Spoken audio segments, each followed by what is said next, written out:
I was reached out, some guy reached out to me, and it happens to me all the time actually. Someone reached out to me and asked if I could help them with their game design career. I said yeah, but it's been about a week since I've been back in America from my trip in India. Man, the gaming industry's tough, man. Come on, take you to the secret spot. Kinda hit that shit real quick. The bats are flying everywhere. The India bats. Gotta be careful, bro. You could die.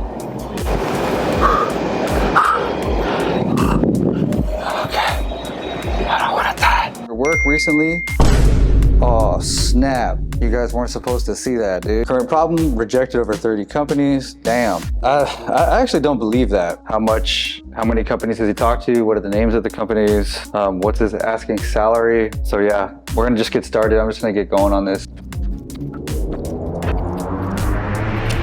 All right, so I just went through a bunch of stuff. Wow, holy shit. I've never done it like this before. Most of the time I'll be working with young women and men in a team, and over time I'll kind of like drop knowledge on them and stuff like that. I've helped people get jobs. I've worked with recruiters, I've hired, I've interviewed and stuff like that. So maybe I can help you out a little bit today. It's basically a profit sharing document. Bonus will be equal to 1% of title net sales, because you know there's a lot of people. I can't get into it. This is totally unrehearsed and all that stuff. This is a 16 by 20 classic cotton canvas. The lines that come up this way, and I don't know, but there's a lot of room for cool textures up here.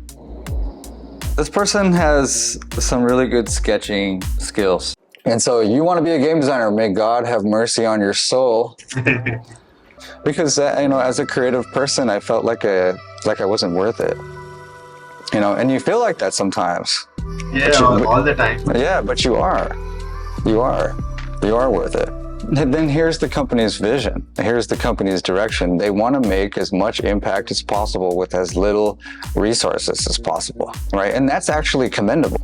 That's what game design is, really. At the end of the day, it's about maximizing the company's resources while at the same time maximizing the customer's value. One of the best things that I'm taking away is the way you research also, like the way you put my work together. I think I'm gonna carry that forward. So you know, let me know how your interview goes. Just message me on WhatsApp. Then you think long term. Well, damn, we did it. That's all my feedback, bro. It was so much fun. I loved it. I liked it. What do you think, Duncan? It's pretty cool, huh?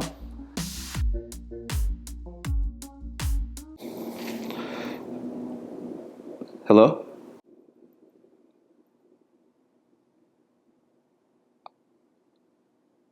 I guess this is it. First video of my channel here. And I was just going through some stuff. I was reached out, some guy reached out to me, and it happens to me all the time actually. Someone reached out to me and asked if I could help them with their game design career. I said yeah. So we're gonna help them out, but we're gonna spend some of the day also just cleaning up and stuff like that. On my left-hand side, I got a bunch of paper. This is a ton of stuff. This is documents. You know, these are employment agreements, separation agreements, stock options, stuff, weird stuff. This stuff is weird. And then on my right-hand side, there's just a bunch of taxes over the years. And yeah, I felt like just starting a video. And no better time than now, even though it's kind of like, we're not there yet. We're not there yet. We're going to get better over time. I'm not even sure how I'm going to edit this video. I got to set it all up. We got to set it all up. We're going to have some fun. And yeah, it's just going to be a fun time. And so thanks for being here. Welcome being here. And so I'm going to be helping out this guy with some game design stuff. And, you know, I'm not the... You know, it's just kind of going through some self-doubt a little bit. Like I was thinking about my career, game design, and I happened to be in this moment where I was like, you know, I'm going to purge all of my stuff. I don't want to hold on to anything negative. I don't want to hold on to anything old. I want to be fresh. And what I decided to do was to just purge, get rid of stuff. And then this documentation stuff, this was part of that process. And as I was going through it, I was reminded of how much I've done over the years. I mean, to my right here, your guys left, these are income tax documents that go back 2015, 2014. You know, this is 2010, 2011, 2016. You know, I think 2009 tax return. And so, you know, I have tax returns for game design services and a mixture of things, some little bit of QA too. I started off in QA, so 2009 must be like a QA tax return. But I think as far back as it goes. And today's 2024. It just in this moment in my career, I was like, you know what? I'm just gonna help somebody. It just felt like the one thing to do. It's been about, I think it's been about a week officially. Well, it's been a little bit longer than a week, but it's been about a week since I've been back in America from my trip in India.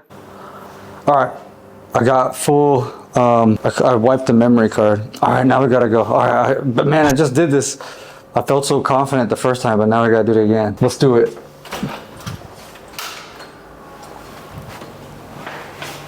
We out here. Okay, tough. We're gonna see a lot of hits. We're just gonna own that shit though. We're gonna own it. I already feel bad about it. All right, so. Okay, I guess it starts a while ago, like 2020. It was a time, there was like a lot of COVID during that time. There's a lot of video game companies raising money, blah, blah, blah. There's a story there. But I eventually, luckily with some co-founders, raised some money to start a shooter game company here in India. And so that's the story. That's the fastest I could tell it. We did a lot of things. Worked remote for a year, found an office, designed that shit, built it out, worked on the game nonstop. We've been at it for about 3.5 years now. From incorporating the company, I've been at it for about 4 years. And recently things have changed and I'm no longer gonna be working at the company that I helped found it. So I'm kind of bummed out lately. Yeah, there's a lot of emotions to process. So I got the next 7 days to be here in India and just kind of get my shit together, figure out myself a little bit. And then from there, just like, you know, I don't know what we're gonna do, but you'll learn. Basically, I'm just a game designer. You don't know me. If you know me, what's up? If you don't know me, I'm a free-to-play game designer, creative person, blah, blah, blah. I've been around, I've seen a bunch, and I'm fucking vlogging right now, boy, in India. What's up? That's hilarious. You guys gotta see this, dude. Damn. But I promise you I'm in India. I'll shoot some B-roll or whatever. Let's see how to do this.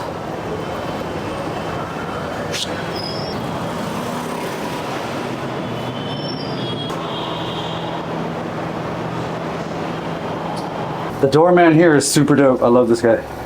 He's not gonna like it that he's on camera, so I'm just gonna keep it low key. Yo, what's up, dude? How you doing? Hey, thank you. All right, let's see. It's pretty light. Nice. It's light. Nobody's gonna want me to like film them or whatever. But there's a lot of people here. There's a cricket game going. Kind of hit that shit real quick. I know.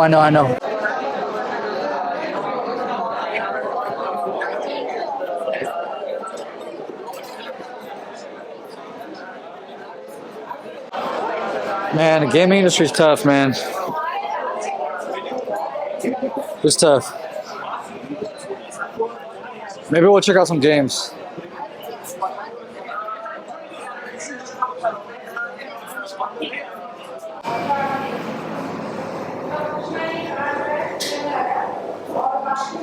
I'm just gonna do it like I own the motherfucking place. I'm not even gonna look at anybody. Okay, not so bad.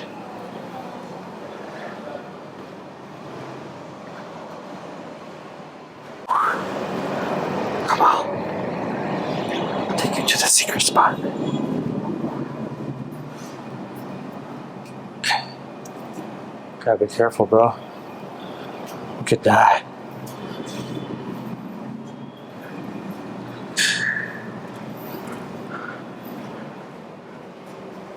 Okay.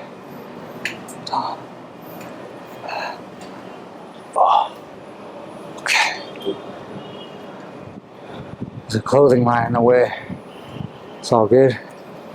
Pretty sure we can get around now. You might not be able to see that well.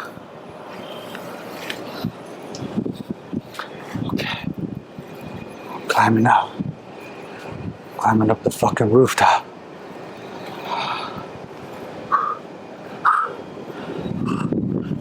Okay. I don't want to die.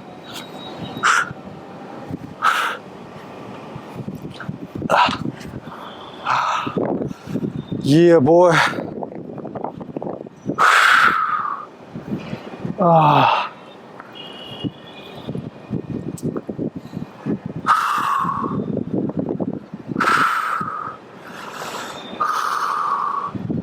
I wonder how you make this thing brighter, you know?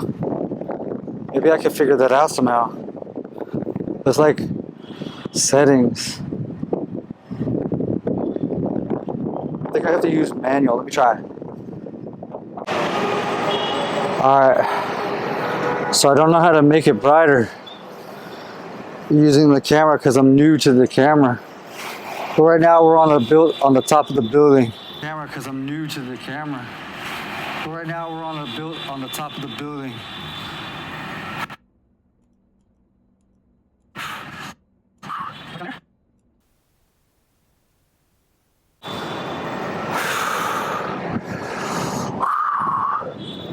Right down there?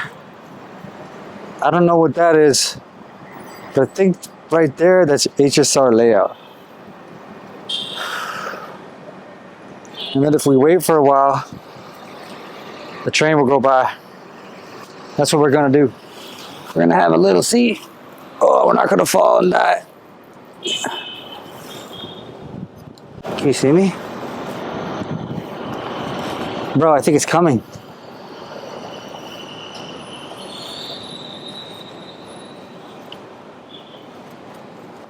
Did I leave my cigarettes there? Oh, that would be a bummer. Fuck, suck, dude. Dang. Aha! Yeah. Ah. The bats are flying everywhere. The India bats. Yeah. That's the metro right there.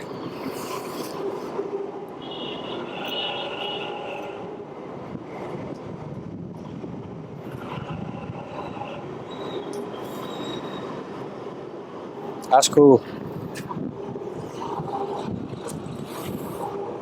Ah.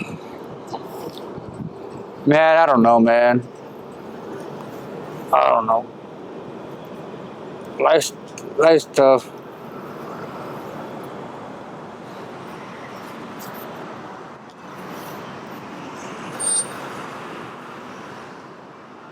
Ah. Yeah. Ah, a breeze. That Bangalore breeze.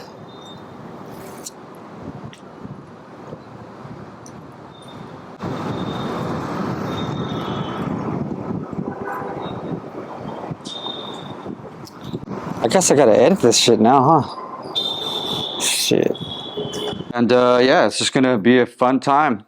So thanks for being here. Welcome being here. And so I'm gonna be helping out this guy with some game design stuff. It's a mystery to me how it's gonna go. He sent me like his resume, a little spiel about his career, a website, and you know, we're gonna break down what he said and try to understand his goals as a game designer. We're gonna look at his stuff. And we're gonna look into his background a little bit, and then eventually we're gonna have a call with him, and we're gonna see if we can help him position himself better in the industry so he can add more value to the industry, find work that is in alignment with his future goals, and just in general, maneuver the game design space the best he can. I guess it's a little bit, it's definitely an honor to be able to help. I could be spending my time a lot of different ways. Really, like, I don't know what I'm doing really. I'm just helping out. It's just gonna be fun. We're just gonna be fun. We're just gonna relax. We're just gonna relax, have a good time, enjoy this Wednesday, and I'm gonna do some painting. That's what's gonna happen. I'm not sure how we're gonna edit this. Like I said, we're still working out all the technical stuff. You know, I got some equipment. We're set up right now, and it's about as best we got. We'll get better over time. We'll have some fun. And yeah, you know, I could definitely help this guy out. You know, I was looking at all this stuff. Man, I'm just so fortunate. I'm so grateful to have my wild, wacky, crazy game design career. Such a wild, wacky game design career, guys. So crazy. We'll talk about it over time. I was looking at something that was actually, I was quite proud of the other day, actually. It's kind of cool. You guys won't believe that. I had something in here that was like kind of cool. Aha. Yeah. I have to show you guys some of this stuff. This is a performance bonus. Paul, dear Paul, you are eligible for a bonus title performance bonus from Sega Networks Inc. Sega. The title performance bonus is an acknowledgement of your past and ongoing contributions to the title of the game I was working on, and is in consideration of your continued employment at Sega. And it goes on to say that it's basically a profit sharing document. But the thing about this document is, like, it's the second one I ever got myself into an agreement with, and it was just as weird as the first one I got. These are really tough to manage in a game design career. Basically, it's what's called profit sharing. I'm not like the greatest at it and understanding it, but it's really hard to negotiate yourself into one, especially at Sega. They were like, we never do this. I value game design and I value the efforts of game design. At least in the pockets, in the situations that I've been in, I was able to do some things that were kind of cool. Just with, you know, sweaty armpits, knees banging under the table, just a regular guy getting to work or whatever. And then I would find myself thinking, I need to do more. I want to ask for more. I want to be incentivized more. But this is a strange document. It actually was, when I read it and I accepted it, it was weird because it says that it's going to start from the date of hard launch of the title and ending on March 31st, 2019. And the problem with that was that hard launch is actually really difficult to stick to. And so I was incentivized to get the product out on time, because if the product wasn't out on time, I would miss the window of title net sales. And it says here that I would get, what's the deal here? Bonus will be equal to 1% of title net sales in fiscal year 2019. The bonus will be equal to 1% of title net sales. That's fucking cool. But I'll tell you what, anything like that is a beautiful thing for any game designer in the world. It's fucking tough to get that. And this is the second one I ever got. The other one I got, I don't know if I have documentation on, but I was able to wiggle my way in at a company called Fun Plus, and I did have some sort of profit sharing agreement, but it was like really thick pages, and I was like, and I was like, I don't know. Because there's ways for companies to satiate those kind of things, but not really satiate it, if you know what I'm saying. I don't know how to explain it. Whatever. There's some cool stuff in here. We'll talk about all that later. We'll get you guys there over time. For you guys who don't know about that stuff, I'll get you there over time if I keep making videos and stuff like that. I've had a pretty cool career. It's been fun. And going over these documents has been really nostalgic. I've studied a lot of game design. You guys, once I show you, if I get to points, I'll show you guys my research. It's fucking crazy. I really associated self-worth and value and feeling love and like all these things with success in game design. It doesn't matter. Basically, I was kind of afraid, you know, when I got into the industry in 2009. I think it's about 2009. Here's my 2009.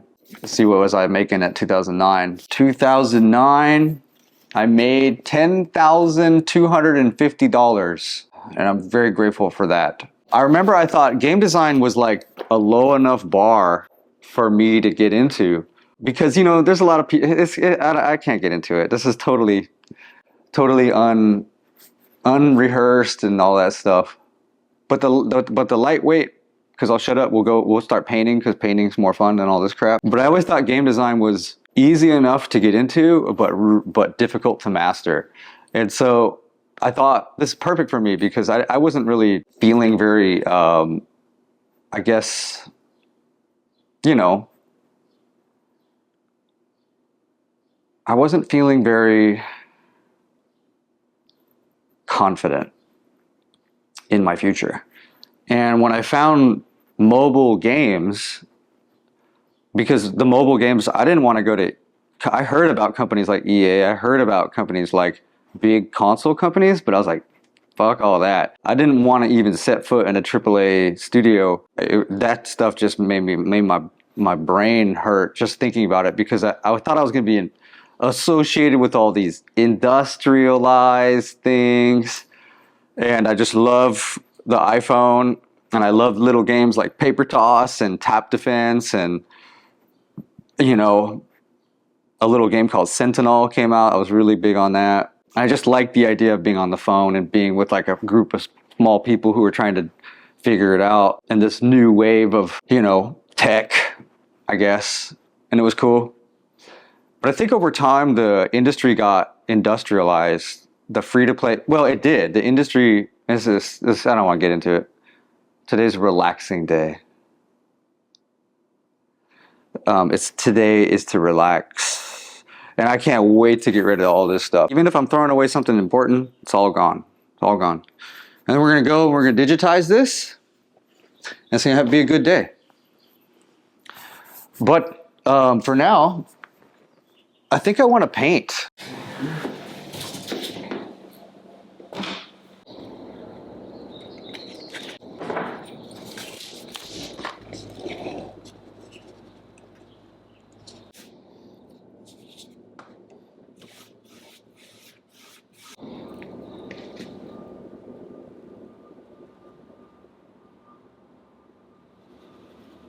Anyways, Brett Novak, he has all these like videos he puts up on LinkedIn. And I always noticed over the years, I think I've noticed two paintings in his background. One of them right now is like a bold floral looking painting, I think. It has the yellows, it has greens, it has browns, it's standing vertical. It's very tall, and it's like a portrait landscape. And the one previous to it was more muted. It had pink in it, it had grays in it. And somewhere along the line I was inspired that like I think there's a need for an art style that is like a corporate abstract style of art. My last inspiration was actually during a talk with John Kelly. John Kelly was giving a presentation at Leela Games in Bangalore, India, and he was giving this talk. I started to kind of really notice this chart that he was working with, which was probably one of the more aggressive charts that I've seen.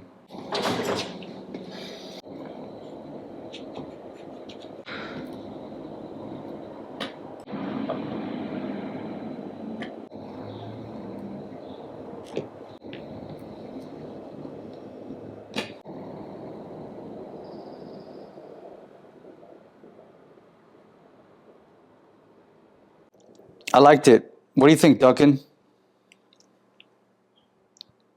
It's pretty cool, huh? I think it has good colors.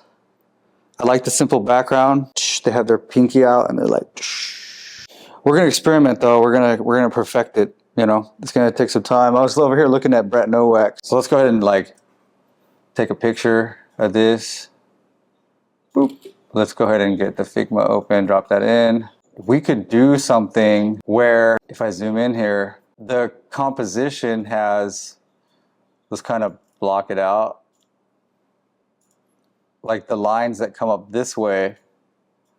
And I don't know, but there's a lot of room for cool textures up here, you know, like smudges and stuff like that. Something that would kind of rein it in.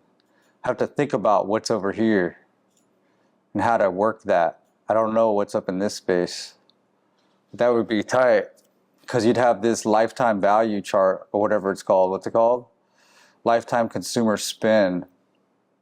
And these lines are kind of nice too. So you get that like something soft, it's like some lines like this, but maybe they're not all the way there. Like they're like kind of tattered and ripped and they show themselves in a way, and it creates like a nice shelf type of table view look. That'd be cool. So now what we're gonna do is we're gonna see what's up with this guy. Nice chill day. See where he's at here. He's in my WhatsApp. All right, so let me record the screen here and see what Mr. Bowick has to say. Bowick. Mr. Bowick says, "Hi, Paul. I hope you're having a great day. I got to know about you and your work recently." Oh, snap. You guys weren't supposed to see that, dude. Damn. I just sent myself that message right here on this. I made a damn Google Voice. See right here. Hey, Big Daddy. What's going on in my life? You don't know what's going on. That could have been real. Okay, so he says, "Hi, Paul. I hope you're having a great day. I got to know about you and your work recently from the Indian Game Dev Design WhatsApp group you joined. I found your contact there and decided to seek some advice." All right, let's do this a little bit more focused here. ChatGPT. Let's say, make this simple bullet points. Okay, we'll take the original message here, put it up in this thing. We're gonna break it all out. We're gonna look at it all. The original form, okay. The ChatGPT simple bullet points using the AI to help me out. Oh, that didn't work. Okay, that's a little bit better. Okay, so introduction. Okay, worked in 2D concept art. Recent postgrad from a National Institute of Design, Bengaluru. Okay, something good there. Previous experience, worked in 2D concept art. That's a good skill. Published comic books, super fun. A lot of my friends that are super successful today started off making comic books and did commissioned illustration while pursuing a bachelor's in fine arts in Delhi. Wow. Impressive. Career vision is to get into a good studio, transition into AAA in Europe within 3 to 4 years. Transition to a AAA studio in Europe within 3 to 4 years. Wow. Work in Europe to gain knowledge to open own studio in the future. Current problem, rejected over 30 companies. Damn. I actually don't believe that, but might be true, could be an exaggeration. Sometimes creative people exaggerate, it's normal. That could be an exaggeration there. I hope it's an exaggeration. That's pretty painful. Difficulty in getting hired due to lack of 1 to 2 years of experience for junior/associate roles. Career goals in game design, start with gameplay design, move to systems design, aim for game direction. Gameplay design, systems design, and game direction. Jesus. That's fucking intense. Requesting to seek critical advice on becoming more hireable and meeting industry standards. That's a lot. See, that's the thing, man. It's the thing. Some people they think too big. They don't think small enough, you know. But we'll see what's up. We'll see what we can do. All right, so we're gonna go ahead and we're gonna get open a fresh Chrome browser here, and we're gonna break it down here for the guy. Okay, we don't need this chart right now. Okay, let's put this guy's stuff in. Experienced designer, deeply interested in play and digital interactivity. Nice. Featured projects. I mean, he's trying. That's more than I've ever done. I don't have my own website, so that's cool. Contact, message, first name. It looks like the kind of website that they ask you to make in school. I've heard of this before. Some colleges ask people to work on a website. This fun stuff, man. I think if this is where he's inspired. I saw his resume already. I saw this plus and diamond. A little shooter. Fuck yeah, dude. Yeah. Get it.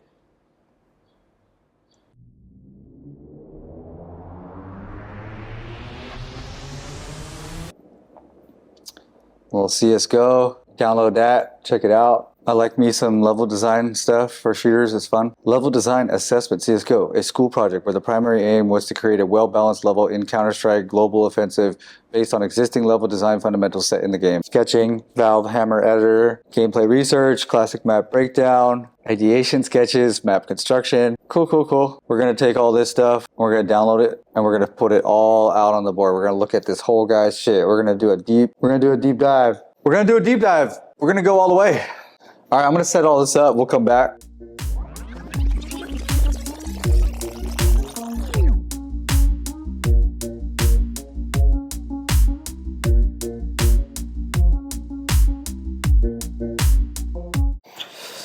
All right, so we checked them out.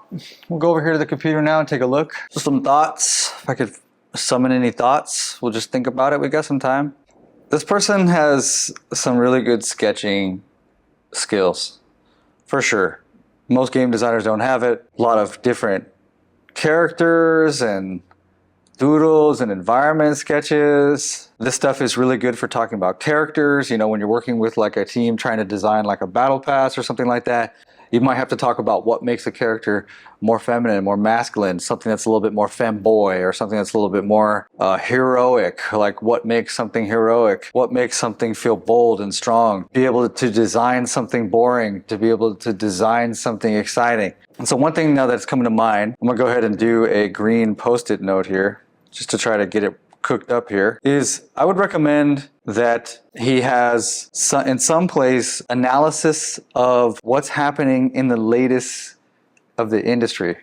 Call of Duty Mobile, taking a look at like how they're presenting their stuff. Like when they did the Wild West season, I was like, really? They're gonna do a Wild West season? That's interesting.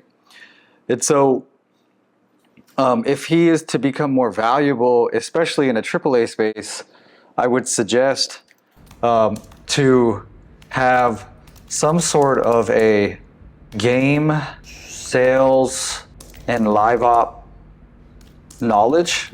You know, what's selling, why, when, how. And so you take a look at like a battle pass, like with Call of Duty Warzone, there was a season and they had Black Cell. Now Black Cell is cool because his eyes are steaming and stuff like that. Personal art style is great. You know, you can get your artist to draw a chick that's cute with bunny ears and she's Easter-esque. But if you have references of the Easter celebration in GTA, the Easter celebration that just passed in the finals, how they celebrated Easter in Vigor with those with those ears that they put on the character, that was really cool how they did Easter in Vigor. But one thing that I am noticing is that this individual could use game artistic observations and analyzations. What? AAA studio in Europe within 3 to 4 years? Oh my God. What are we doing? Somebody help this guy. Okay, what are the AAA game studios in Europe? Okay, Rockstar North, Creative Assembly, Ninja Theory. Yeah. Oh my God, this is so much work. This guy's got a lot of work. Tough one. I never had dreams like this. That's a stressful dream. I'm stressed out. Sheesh. All right, fine. We're gonna do all of this work. Oh my God. And so now we got all these fucking gaming studios we gotta look at. Oh my God. I'm not gonna do this much work. Hell no. But I will say a thing or two. So here, if I were to want to take a big chunk of my day, I'd look up Creative Assembly games, Ninja Theory games, Rocksteady Studio games, Codemaster games, Frontier Developer games, Rare games, Ubisoft games out of Europe, Arcane Studios. And I would literally have a little, you know, it would say Europe Gaming AAA Studios. And then below it, it would have a little subtitle. And I would make little visuals of all the companies in there. It'd be really fun. And so it says Rockstar North. Rockstar North. Let's go ahead and try one of them. Let's just look, see how crazy this is. But this is just me. It's just me. How do you do this? We're just gonna do this. We're just gonna do this. Okay. What are they? I understand it's Rockstar, but what are they doing there? Are they all working on GTA? Is that what's going on? What are they? Are they maintenance? Rockstar North, Scotland. our work. Oh my. GTA. Jesus. I just think it would be crazy because Rockstar is intense, you know? But I don't know. I wouldn't recommend that. So look now. Okay, now I'm getting a thought. So look, now I'm starting to think about where I want to go. Right? I don't want to go to Rockstar North as a new guy. I want to get my hands dirty. Right? I want to work on all kinds of stuff. Okay, creative assembly. Right. I know these guys. Oh, careers. Total War. Creative assembly is cool. But then you got a problem here because now you're at creative assembly and nobody wants to quit creative assembly. And that's a problem. That's a problem, believe it or not. I'll tell you why in a second. Creative assembly has an award for the best place to work back to back. And this guy wants to start his own studio. That's not going to be easy. It says difficult. Okay, it says work in Europe and gain knowledge to open own studio in future. Okay, so it's kind of like not really defined in future. Well, you know, future can help you. I mean, you can work anywhere in Europe and, I guess the future, maybe one day you'll start a studio. And so what I would do is I would look through this and I would find the most fucking scrappy, badass AAA studio on here. Something that's not very rock star. Something that doesn't have back-to-back awards for being the best place to work in the world. Something where the people are a little bit more young. I'll write this stuff down. A little bit more youthful. And that doesn't mean ageism. We're talking about youthful, meaning the spirit of youthfulness. Youthful. Not age related. Because I started a company with someone that's well into their late 40s and early 50s, and so youthfulness is key. So yeah, I'd look through these and I'd boil it down. I'd break it all down. I'd sit down. I'd do exactly what I'm doing here, and then I'd move them around. I'd have like company I like. And then I would kind of work on posting or trying to develop content for that person. I'd be like targeting in on that company that I want. I did some more thinking about this guy last night. Getting a little tired. My first time trying to film and all. And so I felt nervous filming. There's a little bit of blurry footage, but I figured out my autofocus. And so I feel like I'm going to break down the candidate's skill set today. I'm going to create a better website, or at least a suggestion for a better website. And I'm going to try to reword some of his skills that I'm going to brainstorm a little bit on that. As far as video goes, I wish it was a little bit easier because, well, I don't want to spend all this time. But I think unfortunately it just takes time.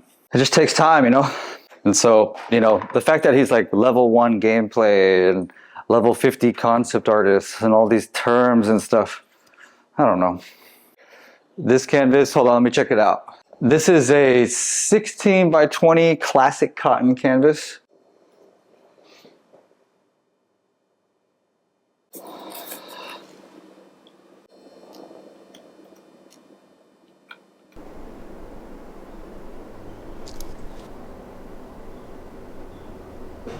Fine letters with paint. It's kind of tough. I do have a paint pen, but I probably want it more like abstract than I do want it like, and then going over it with white and then scratching it with a nail or something like that. It's a beginner. I'm a beginner, but it's fun.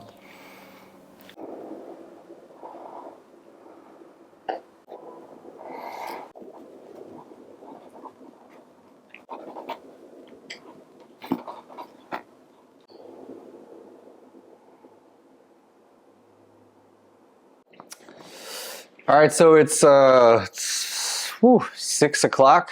I got 2.5 hours about to kind of put my thoughts together on this guy. Let's see what we got. I just reviewed his LinkedIn, and so I'm gonna be making some suggestions on the LinkedIn, and I'm probably gonna be making suggestions on the website layout. I may be choosing some of his works that stand out to me. I have to have some questions for him, so when we talk, I have the right kind of things. I wanna know things like how many companies has he talked to? What are the names of the companies? What's his asking salary? So yeah, we're gonna just get started. I'm just gonna get going on this. All right, so I just went through a bunch of stuff. Next steps. Just gonna keep on going with it, I guess. Keep on going with it. I'm gonna suggest a website. Maybe I'm gonna pick through some of his best arts. I'm gonna take a little break here and then just think about what this guy's good at. This guy's cool.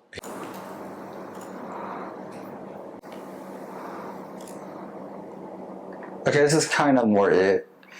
Basically, I really like this kind of upper area, and I love the art that breaks the mold. It's something that I think is really nice.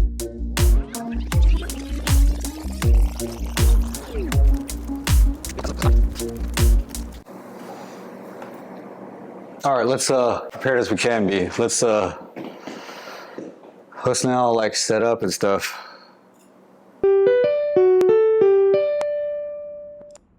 Got him. Got him. He's here. Hello. Hello. Hi, nice to meet you. Hey, nice to meet you too. Can you hear me? I Okay? hope you're doing well.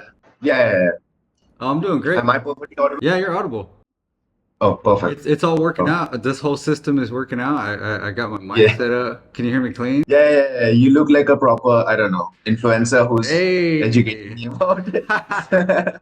Just moved, I assume, right? Well, kinda. I'm living in West Seattle right now, and I moved out here probably like, maybe about 2 years ago, maybe a year and a half ago. Oh, wait. Go once more. Where are you right now? Seattle. Oh, you're in Seattle right now? Yeah, I'm in. But like in the WhatsApp chat over a couple of weeks ago where you were in Bangalore, like what was that about? Yeah, I was. You had Yeah, I was working in Bangalore. So you have been in Seattle for a while, but like, were you working remotely in Bangalore? Like, I didn't exactly like Oh, okay. get the timeline here. Yeah. Okay, cool. Yeah, so I started a company in Bangalore Oh, like 4 years ago. I helped grow the company, raise a couple rounds of funding, and on April 22nd, it was my last day at that company. And so when you saw me on WhatsApp, I was just playing around in WhatsApp. Sorry, it's WhatsApp, right? Yeah, WhatsApp. yeah, WhatsApp, yes. And I was just living out my last few weeks unemployed, hanging out, meeting up with people in the game space. Went around meeting friends, and then I found the group, and I just decided that one day to post in the group, and I had no idea the group was that big, to be honest. I had no idea. Yeah, it's just like over the last few months, it has just like exploded. Yeah, it's fun. It's fun. And so that's how you found me. And I was back here in Seattle. And since I'm, trying to think about what I'm gonna do next, I was just thinking about making, some content or working on the next game. I had a job offer or whatever. I got your message and I was like, I'll help this guy out. And so for like the last 2 or 3 days, I've been thinking about. I think it's like maybe 3 days now. I think tomorrow. I think it might be 2. But I've been checking out your stuff. Actually, I could show you. Maybe I could share my screen and show you just to give you. Oh, wow. Yeah, just to give you a little bit of a preview. I don't know how this works. This is desktop 1 entire screen, but it doesn't show a preview. Oh man, it says I have to open the system settings. That sucks. Oh, like, are you looking to share like through Zoom right now? Zoom would like to record this computer. Still, let me also check how that works. Let me see. Okay. Let me see. Hold on. Like, Oh, Zoom. Okay, cool. Maybe I have to reset though. Zoom. I might have to jump off. No problem. No Sometimes problem. I have to quit and reopen. Okay. I'll be right back. Yeah, for sure. I'm right back. Hello. Let's go to participants. Come on, we got this. Yeah, perfect. Yes. Oh, cool. Yeah, I'll show you some stuff. Let's see if I can get this desktop to share. And I want to show you some of the breakdowns I was doing. I took a look at your LinkedIn profile, really tried to break it down. And I even looked at all your pieces, all your works. I take a look at all your design docs. I even took a picture of your entire Wow, holy shit. your entire Instagram. And I was just looking for some of my favorite pieces, your art station or whatnot. I did write down your message and I tried to break it down into like, I put it in ChatGPT so it can give me like simple bullet points or whatever. And I've been kind of like, thinking about it and whatnot and just trying to think about what your thoughts were to kind of come to a conclusion on what to say. But we don't know each other, and obviously Yeah. you don't know me, and so that might be kind of weird. But it's not my first time working with a game designer. I guess maybe a little bit of introduction should be in place. So Yeah, definitely. Should I go first? Do you want me to Yeah. go? The last major upturn in my life was in 2022. before that in 2018. Okay, so in 2022, I started my master's. I had just planned, I had just made the major career decision to jump away from purely pursuing concept art. I had at that point aimed to, work on towards being a generalist who would work on, work specifically as a pre-visualizer, specifically help with the visual development of video games specifically. Video games are whenever the opportunity would provide films, of course. So yeah, before that itself, also had to make another major decision where I broke away from the expected Indian system of going for government jobs and all of that stuff. So that major decision was in 2018, where I made the decision to start off my bachelor's in fine arts after leaving the one I was already doing in economics from a very prestigious college in India. You worked on economics. Yeah, I was majoring in economics between 2016 and 2018. Really? And yeah, I ran away from that during my final year because I could not take it anymore, because it would have led me down a government government job exams and all of that stuff. You might have heard of UPSC exams. You might have heard of civil service exams in India. So that's what my parents wanted from me, and essentially, to me at that moment, it seemed like if I actually completed that degree, my parents would also go on to force me to sit for these exams and keep on doing what their idea of my career should be look like. At that point, made the specific decision to break away. I had always loved art. I had always had this nagging question in my head that I'm sure there are people who are earning from this, who are earning from their artistic skills. Create a certain niche for myself where I am providing value as a pre-visual artist, somebody who helps come up with what the scene or what this space could look like, what this the initial visions of this of a game or a piece of entertainment media, whatever. Talking of game design, I have been playing video games since I was 4 years old. I remember my cousins showing me Age of Empires, and then my world just exploded. I fell in love with history through them, and more than at that point, more than actually play through those games, I would sometimes just use cheat codes and purely they had these beautiful intricate screens painted, right, where it would for every campaign at the beginning and end of every campaign mission, they would have specific images painted where of a certain scene in that context. For example, if it's about Romans, it will show the inner space of a Roman Catholic Church, and that's where the paintings and this narrative will be explored. Those parts I really explore, really. So over the past 4 or 5 years, I have made it a point to explore as much as possible in terms of video games, explore genres and stuff, explore as much as possible. Essentially, I have come to the understanding that similar to how I have been developing a visual library, I also need to develop a mechanics library. So that's what I have been currently doing. I have been trying to make simple games. I have been trying to learn a variety of game engines, just enough to prototype essentially at this point. Yeah. Sure. You're doing great. I'm terrified. I don't even know how to begin. You're doing good. I'm trying to follow. Yeah. Okay. So I had it a little bit easier than you because I was invited to work in a really small studio, and I didn't even really think of it as a game studio. About 5 people, and I had family members and friends from my childhood.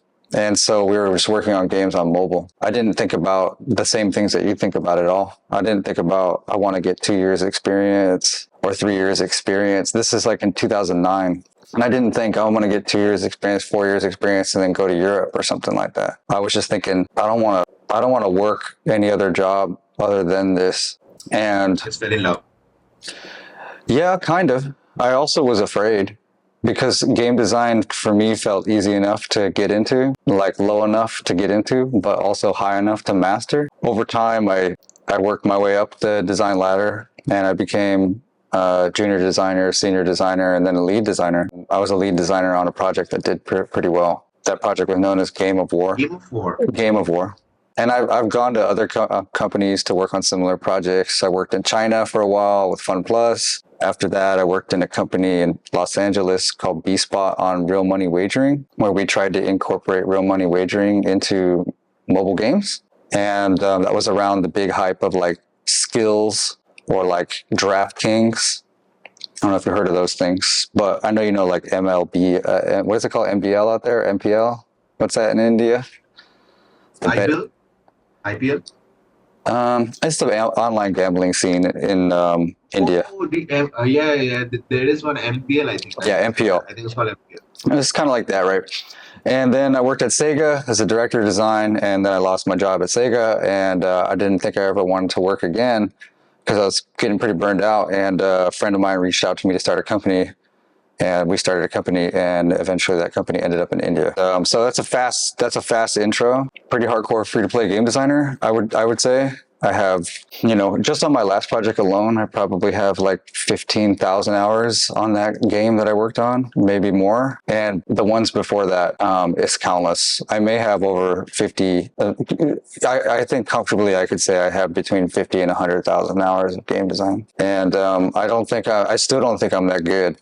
But I've helped a few people out finding and like maneuvering their game career. And I've never done it like this before. Most of the time I'll be working with young women and men in a team. And over time I'll kind of like drop knowledge on them and stuff like that. Joined companies, I've interviewed, I've been let go, I've been handed that last check. I've had projects canceled. I've had big projects. I've had projects that I wanted to get out of. I've helped people get jobs. I've worked with recruiters. I've hired, I've interviewed and stuff like that. So maybe I can help you out a little bit today. And that's what I was planning on doing, was just trying to help you out. And so I wrote down some questions. I figured we'd just try to get into it because, you're trying to get a job.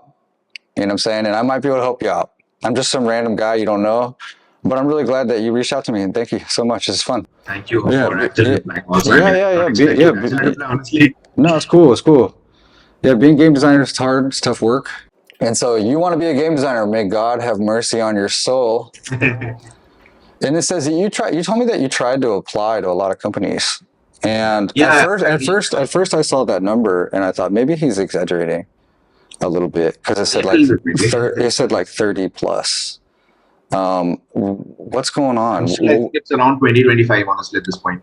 Really? Yeah. Yeah.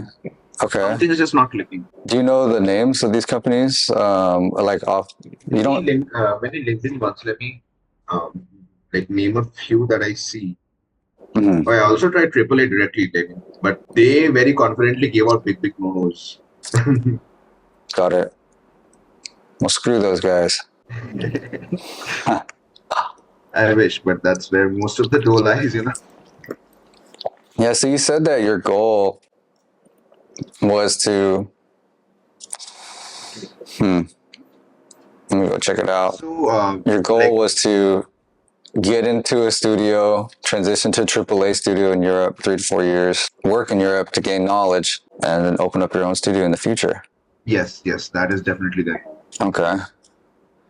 And right now you just want to get your foot in the door. Yeah. Okay. All right. Have you taken some design tests? What exactly is design test? Like, when you apply to a role, sometimes you get a design test. Oh yeah, I have given assignments and stuff. Assignments. So the latest one was for Gamescraft. Okay. And Gamescraft. actually, it was because of lack of openings for game design, I applied for graphic design. Actually, so that does not exactly apply here. I applied for graphic design. And I tried to mention to the interview that I hope to do my graduation project in game design, and then if you like me, you can maybe allow for a horizontal shift into game design. They rejected me. I mean, did you have Zoom calls with these people or video calls? Yeah. I had 2 rounds of interviews. And I spoke about these who were they with? Were they with designers or project managers? The second interview was with the creative director, I think there. The creative director, cool. And in the first call, there were almost 4 to 5 people. So I think there must have been a good mix of designers as well as hiring managers. Okay. So and how was it? Seemed to go very, very well. They had very good things to say. That's the main overarching problem that I have facing. Everyone seems to like my work, but nobody seems to be ready to have. Everybody has praises, but they say unfortunately no. Unfortunately, if you really like my work that much, I hope to be so good that you don't want to let go of an opportunity. Like I want to be seen as that value. Okay, yeah, I am not sure what exactly is clicking right now. got it. Well, I'd have to probably dig a little deeper with you, and I probably can in another time, because it depends on like the assignment, and also depends on the person you're talking to. Okay, so like let me try to explain something that's just I'm just kind of riff real time, just talk about this real time. Is that sometimes like when people interview game designers, they're not game designers, and you have to be ready to play that game. Like I've seen people with no game design skills, no game design background, first year on the job, be in charge of interviewing game designers.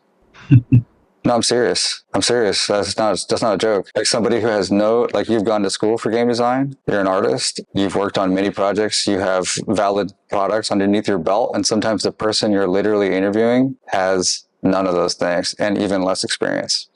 And they might be like a project manager, for example. But that's not something that you can get mad about, start, shaking, get mad at the sky.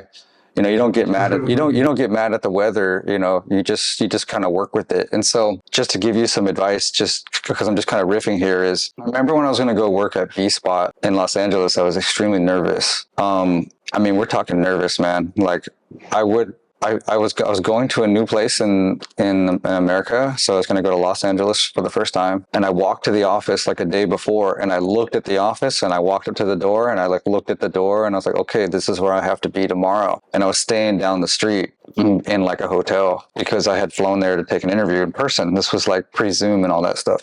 And so before that interview, I had taken screenshots. As you can see, I love taking screenshots. I took screenshots of almost every employee I could find in the company, and I studied their background.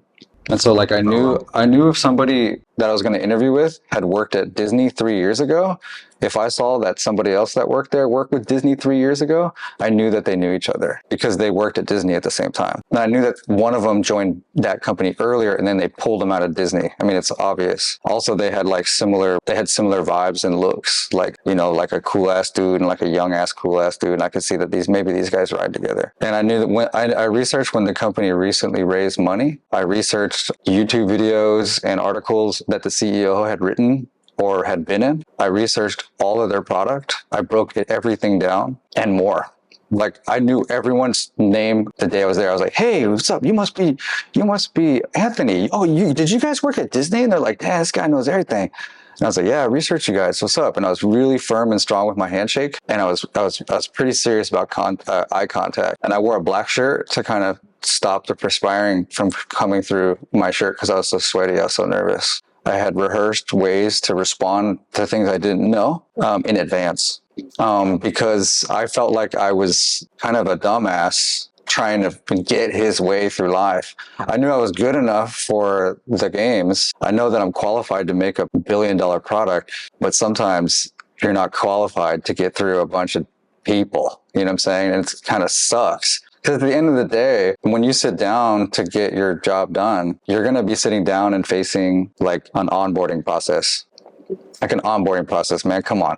Like I worked on an onboarding process where you like try to get a user to submit all their details so they can be a real money gambler. And so what do? I researched real money wagering websites, logged in, detailed it, and made something that was competitive in the market. And I recognize in your products, you made something competitive in the market. You work with side scrollers and the ball rolling game and all these things involved you trying to create something that has as much value in the market, if not more, with limited time and limited resources. And so like what I would suggest to you, and I'm maybe jumping the gun here, but whatever, I'll just kind of go for it a little bit. I need to ask you some more questions, and I have some things that I wrote down. Yeah, so I wrote down that I would research the last round of funding, the last game shipped, reviews on that game, company employees, I'm going to send you all this stuff too, by the way. Okay. Where those employees worked. I would research the person I was going to interview. So if I got an email link in the Gmail, I would grab it and I would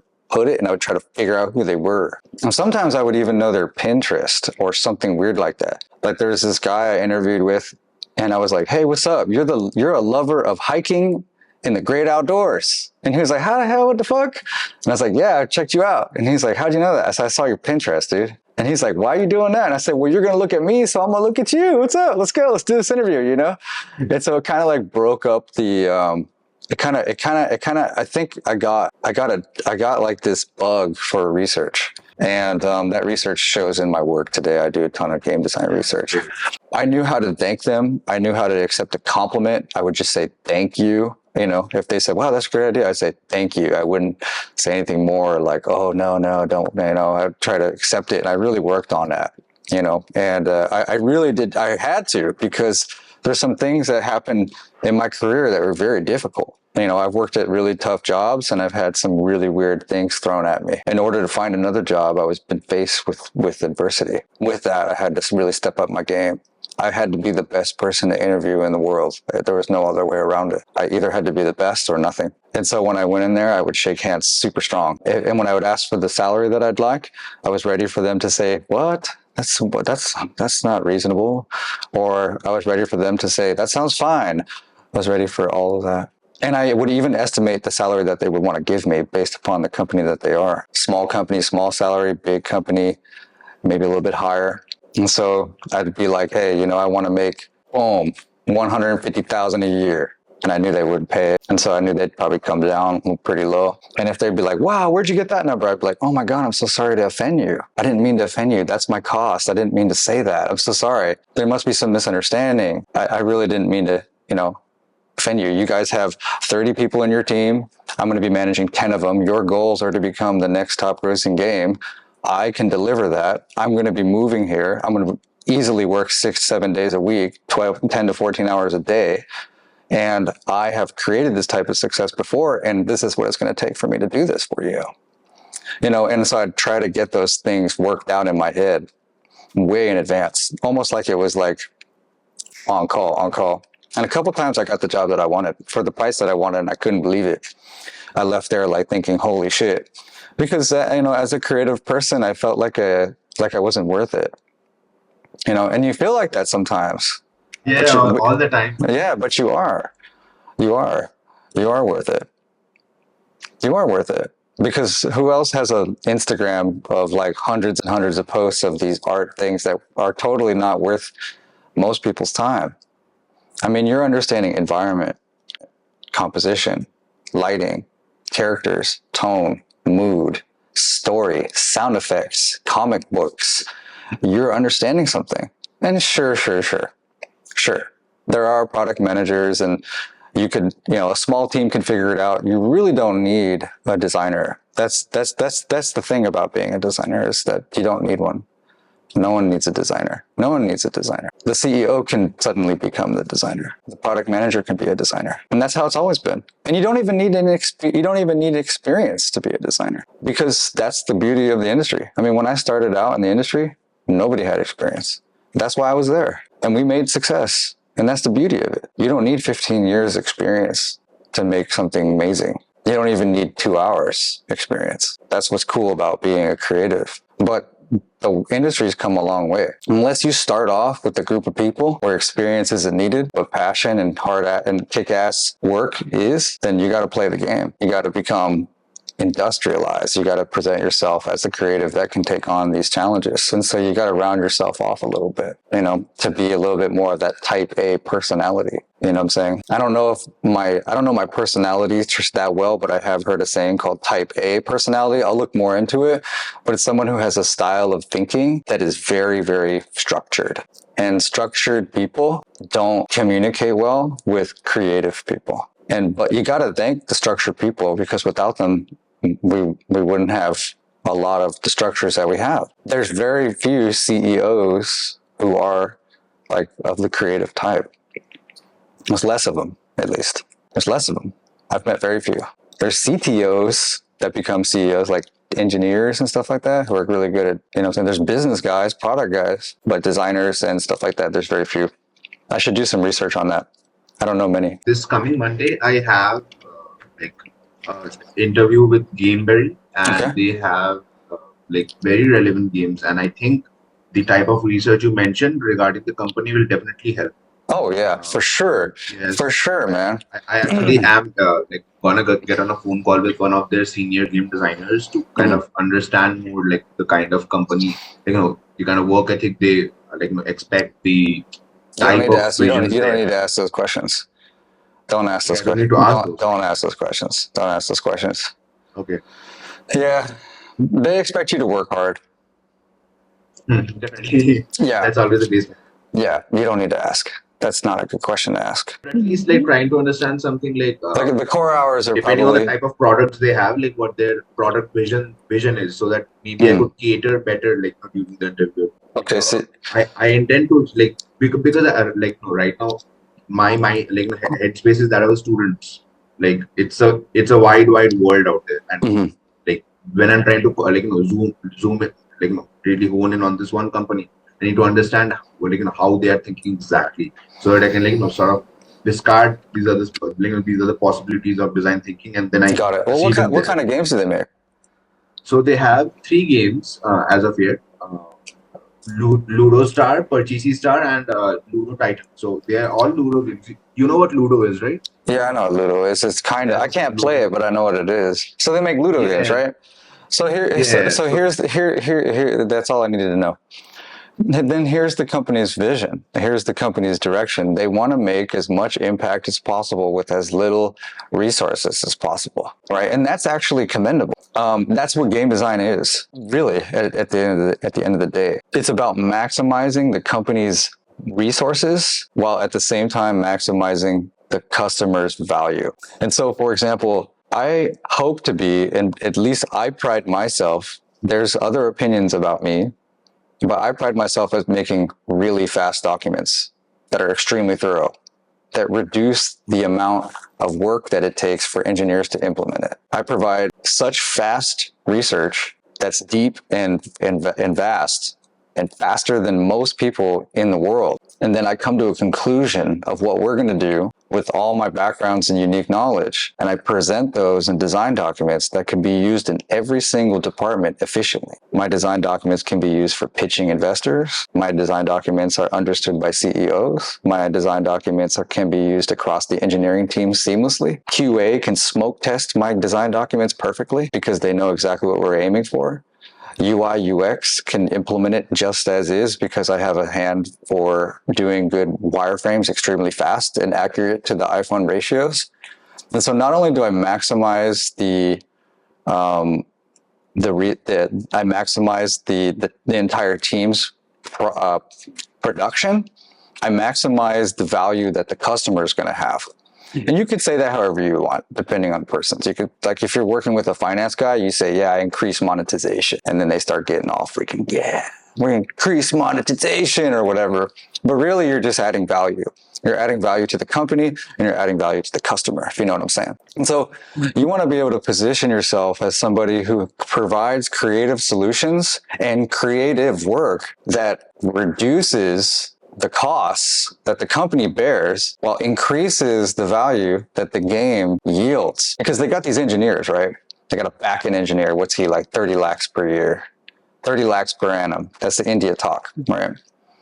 And they got this other engineer. What's he?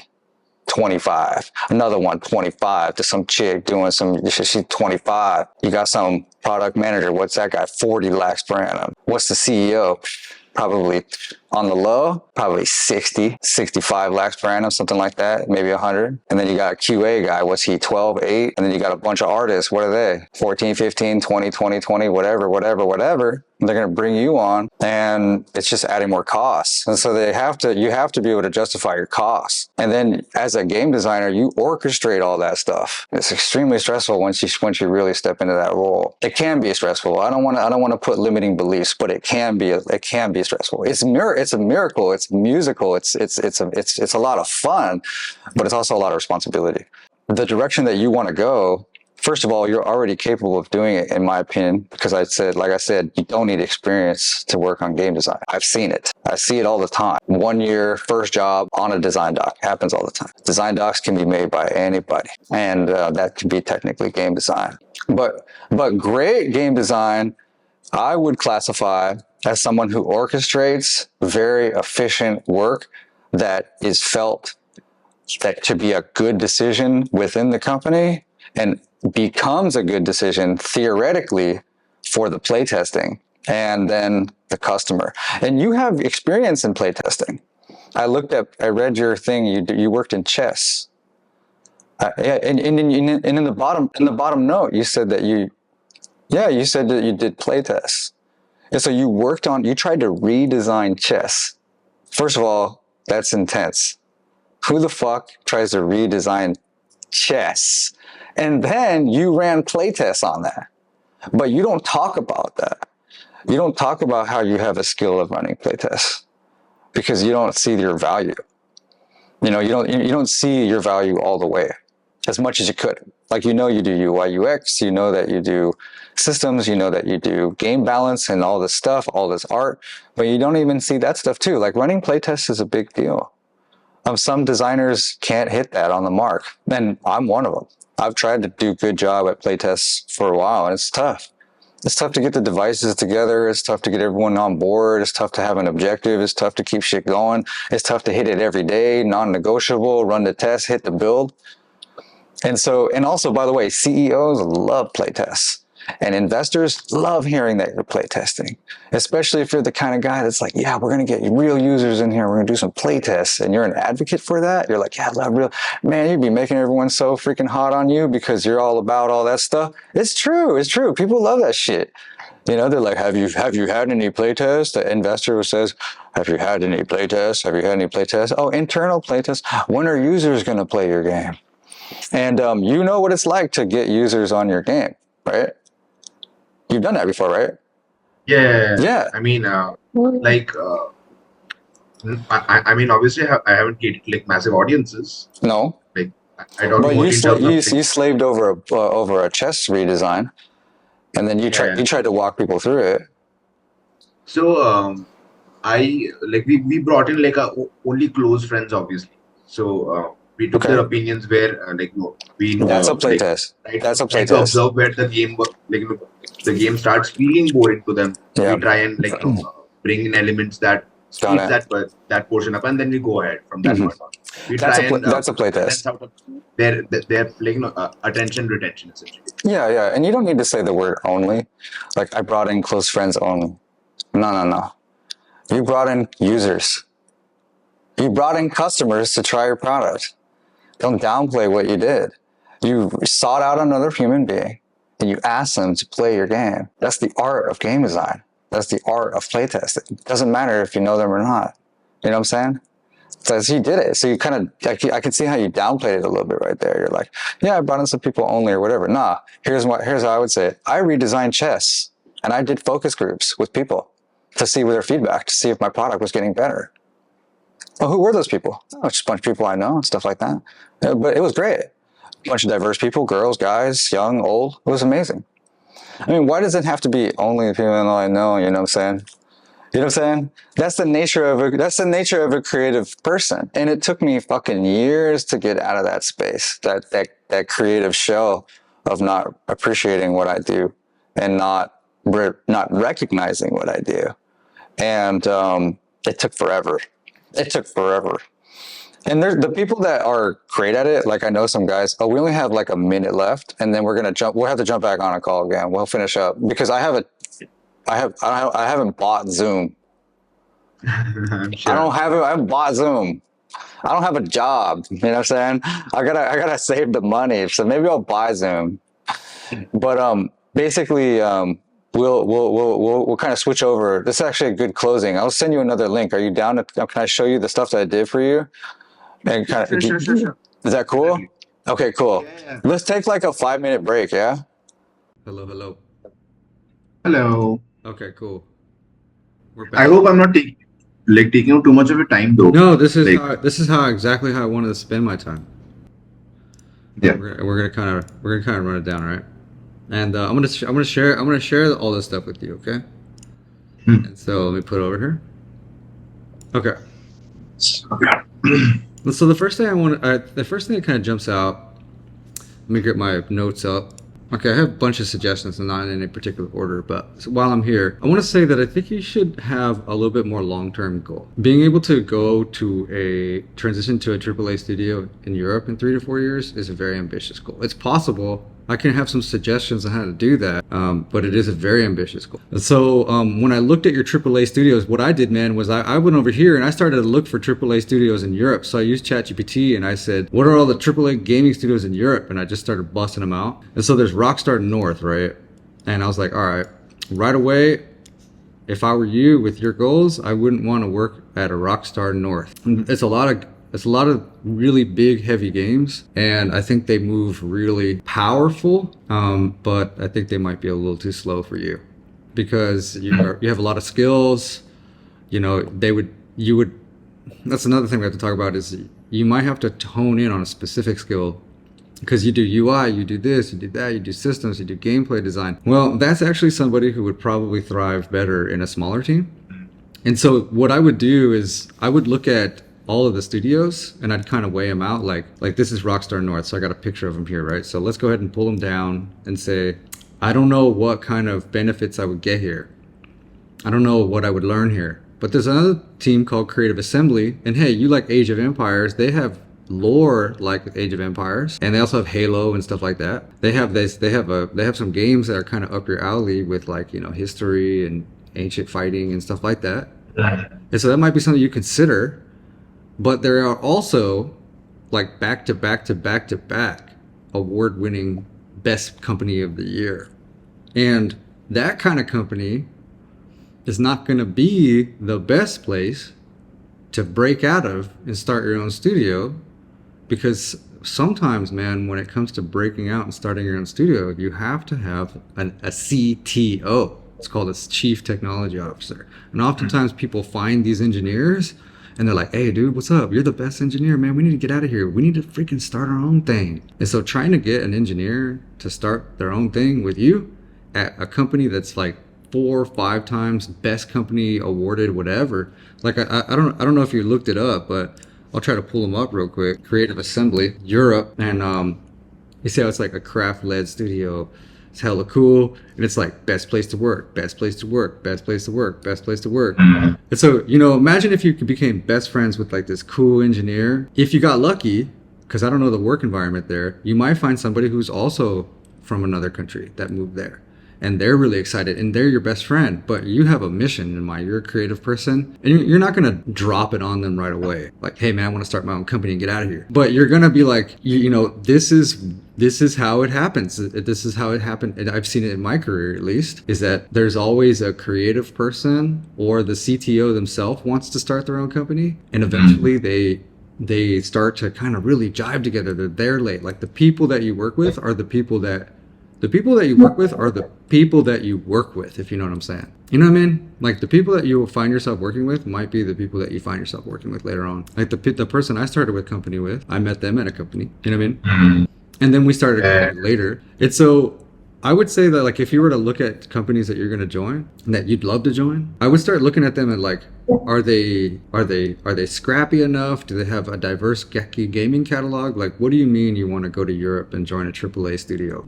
I've never had that kind of thought before. So I'm just trying to apply the stuff that I know or the stuff that I think, I don't know if what I think is right, but I'm trying to apply my thinking goals. To add a few words there, what I imagined is the initial 2, 3, 4 years of experience that I wish to gain in India is specifically working in monetization techniques, right? The aim here being India clearly is not innovating in terms of innovating fast enough in terms of pushing the boundaries of coming up with new genres or even pushing thought boundaries of game design. What India is doing is just honing in on existing say games that are already in people's psyches across India and just monetizing those. Refer that to as like live operation, like games as a service or live operating games as a service, operating games that are already live or working on games that are like given to India by bigger companies where they.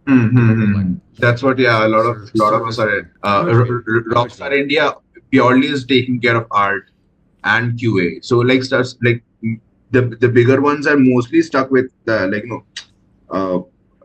no disrespect, but they're not getting to do the fun stuff essentially. No, I get you. I got you. That's one of the reasons why I was so excited to be in India was because of that opportunity. It's so much fun. This vision, like my 5-year vision, I was always like, I'm gonna bring a unique product to the world out of India. How fun is that? Don't run away from me here. Let's talk about this first. Okay. So if you want to make it to a AAA studio, all I'm just gonna leave it like this is you want to pick a AAA studio where the CEO is cool, the people are cool. The CEO drives all the culture. And so you got to research the CEO, like the CEO of Bumble, that's that company, the dating app Bumble. She's different, and she's going to be different than the CEO of Zynga or whatever, right? You kind of want to look at the management, the leadership, and then you want to try to look at a place that has, look at the employees and try to see like, hey, I can fit in here. It's gonna be cool. You're just looking for a bunch of people, and you're not looking for age, no ageism. You're looking for youthfulness and adventure. Imagine if you went to Europe and you found yourself in a company, just put it this way, that was full of people who are comfortable in their work and they loved what they did and they had kids and they bought Teslas and they were cool. Well, then you'd be hitting me up talking about, how am I going to start a gaming company? I'm stuck in Europe. You know what I'm saying? I'm like, damn, you need to find someone to start a company with. And so just think about that. And we'll backtrack a little bit here about you wanting to start a game that monetizes in India. So that does well in India. And so you want to get your foot in the door. Difficulty getting hired. I got you. And so here's some of those things, bro. So check it out. I would suggest that you have a better photo for your LinkedIn. Something where you're not wearing a tie, but maybe like a sweater. Something that's not like you're out of finance. Those guys are dope. They're cool. They're great. And they have these impressive photos with the tie on. Where you are in your career, I would actually design this look to be inviting. I did it. I decided to get my photo taken and I'm never looking back. I don't give a shit. It was a really weird thing to kind of go from my identity as being cool and mysterious and stuff to stepping into this role like, hey, check it out. I'm here to make some games. And so I definitely suggest that. And then go with something a little bit more neutral here on your background as well, even though I like your creatures. Now this isn't a big deal because I've reviewed lots of designers. I saw a designer who they had a dragon and they identified as something called a cobalt or something like that. They identified as like a creature. And so I got really good at trying to understand pronouns and researching those things. And you know what? You could actually benefit from that too, especially if you want to go to Europe and stuff like that. Because I think India is very like she, he, but all that other all that very binary still in our thoughts itself. All that other stuff, it's really nice to kind of, and it's actually fun. I learned about it like cis, two-spirit, trans, whatever. I studied a bunch of them. And also, I think you should put an audio of your name because you have a difficult name, but you don't know that. I was just calling you Mr. Bomick for a while in my mind. You know what I'm saying? And then I researched how to say your name, and then I got somewhere to say it, and it had a different last name, and it was a female saying, and it was like, and I was like, and I was like, I don't know if that's how you say it, because the pronunciation of a female saying something is way different than a male. I tried to learn Mandarin in China, and it was a wreck because the audio was a girl. And she was like, hi, she was like, ni hao, right? And I was like, ni hao. I was like in the hotel. I was practicing like a girl. And when I went to go get a taxi, I was like trying to tell the taxi driver, Hai Dian Huanzang, Hai Dian Huanzang. And he was like, what? And I was like, Hai Dian Huanzang. And he was like, oh, Hai Dian Huanzang, come on, let's go. He finally. And so you would benefit from an audio link. You would. Yeah, I get your point. You would, or maybe even like a parentheses or like a little thing. If you have like a nickname, like a Deb, or call me Deb, or call me Bo, or whatever. That stuff would help. That would help. And that's my bad. I don't mean to say that your name's difficult and stuff like that. I think it would just be like a first step in seeming more approachable, essentially. I'm just letting you know, man. You got a tough name. Yeah. I'm just letting you know, bro. I'm just letting you know. But that's just and I do something about it. Yeah, you know what I'm saying? I can't. I feel bad about saying that, but I was also thinking I gotta talk to you about that too, because give it a go. It's Dev Jyoti. Dev Jyoti. Perfect. I got you. Yeah. But I could say like I'm gonna try to give you an example. When I see your name and I try to understand it, it may be the equivalent of you trying to cook a new meal for the first time. Like let's say you're gonna try to cook, I don't know, like an Italian shrimp with rice dish. You know what I'm saying? Yeah. Like look at the recipe. You have to keep looking at it and it's like, dang, this is kind of tough. Again and again. Yeah. So no, but I got you, Deb Jyoti. Yeah, Okay, that's the best I got. yeah, And, just about there. Yeah. okay, let's move forward though, because I don't want to Yeah. harp on it. I don't want to harp on it. So here's your about. So I wrote you a new about. So you see how you got like level 1 gameplay designer, level 50 concept artist. I see what you're doing. It's fun, but you don't want to do that. So I wrote down something like this. It says, I want to help your company succeed and add value as quickly as possible. I know how tough game development can be, and I'm all about making things run smoother. I have a wide range of skills in game design, including feature design, game balancing, system design, UI, UX, concept art, and even some project management. I'm happy to pitch in wherever needed or focus on a specific area where I can make the biggest impact. What's most important is we get the game done on time with a ton of value for the customer. And I wrote that specifically for you after looking at all your stuff, because I wanted to kind of learn your stuff. Google Docs at first a couple times, and then I ran it through ChatGPT. It spit out a different ending, and then I kept my ending or whatever. But I do think it's a better one. And I'm also gonna share this with all you too, with all you as well. Yeah, perfect. And so here he says, I worked on a variety of art projects and websites, magazines, private clients. Can you name them? I wrote. Can you name some of them? Like I worked on. Yeah, I could. Yeah. And by the way, my LinkedIn's crap. So if you looked at my LinkedIn, but I'm a lucky weirdo. Like I somehow scaved by without optimizing my LinkedIn, but I should. But I interviewed like crazy, so I kind of made up for it. I did things like, but more importantly, I facilitated. Okay, cool. I oversaw direction, the environment design, UI, and art asset development for the alpha release of the game Metalords. Metalords was big deal in your career. This game is the game, right? Yeah, I mean, not that big a deal because they could not make it work. They have shut down like quite recently. That's okay. That's okay. That's okay. Don't worry about that. Don't worry about that. So you freelanced for a project that did not become successful. That's usually known, sometimes it's known as an unannounced title, or it's a title that launched and it didn't succeed. But you were brand new, you're a concept artist, you freelance for it. So you don't have to take the blame for all the design as a concept artist on that stuff. True. And so like check it out. And so it's not ideal, but it's still a cool achievement. And so I said I did things like, and then what was I saying here? Manage 4 permanent and associate artists, develop concepts and visual frameworks for the main gameplay arena, 30 plus UI elements, 10 2D props. Okay, cool. And so So these were like what I myself did, and the rest of it was mostly management. Got it. I wrote something like, I did things like manage 4 associates, develop, and this is with the ... And then it comes back to, but more importantly, I facilitated the company's needs to deliver the game to be on time or something like that. You know, kind of working from the idea of the company's goals. So one time I worked with a designer and he had his LinkedIn profile and it said, I did the battle pass. I did all this stuff. I said, don't say you did the battle pass. It makes you look like a battle pass maker. You're not a battle pass maker. You're somebody who facilitates the company's goals to the definite end.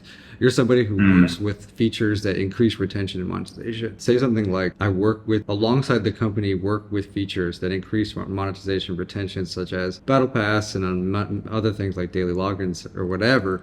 But always try to incorporate how you're working for the company's goals in mind. You know what I'm saying? And that's what I wrote here. Like understanding this is up and coming starts. Okay. So this, I looked up this place. So understanding this up and coming startups goals quickly took action, blah, blah, blah. Okay, cool. So for the internship at Game Insanity Crew, contributed to an unannounced project by developing mechanics, systems, and optimizing the UX. So I would write saying like, understanding that this is a startup, I quickly and rapidly took initiative to develop game mechanics and systems and blah blah blah. So kind of I want to emphasize in this paragraph that this is a startup and that you're You can adapt. That's what you showcase. Yeah, you're adapting. You're working towards this. Right? You're adapting to that. It's not just a game design intern. This is way more difficult. This is working with people with limited resources, time, and I checked them out and I wanted to get to know what they were doing. And this is a tough one because everyone here is very young. Super young, yeah. Yeah, and they're great. And I appreciate them and respect them. That's cool. And that energy is a lot. And so when you're working with that, you gotta, there's like, it's all over the map. And so you were able to adapt and work, in this environment. So that's cool. And then I had to take a look at your website. And so this took me a while to wrap my head around because it's a big one because you got like 6 tabs. Variety of stuff. Yeah. Yeah. Just high level, I'll let you know that I did give you a redesign. So I redesigned the website real quick today for like an hour and a half, or like maybe like an hour and 15.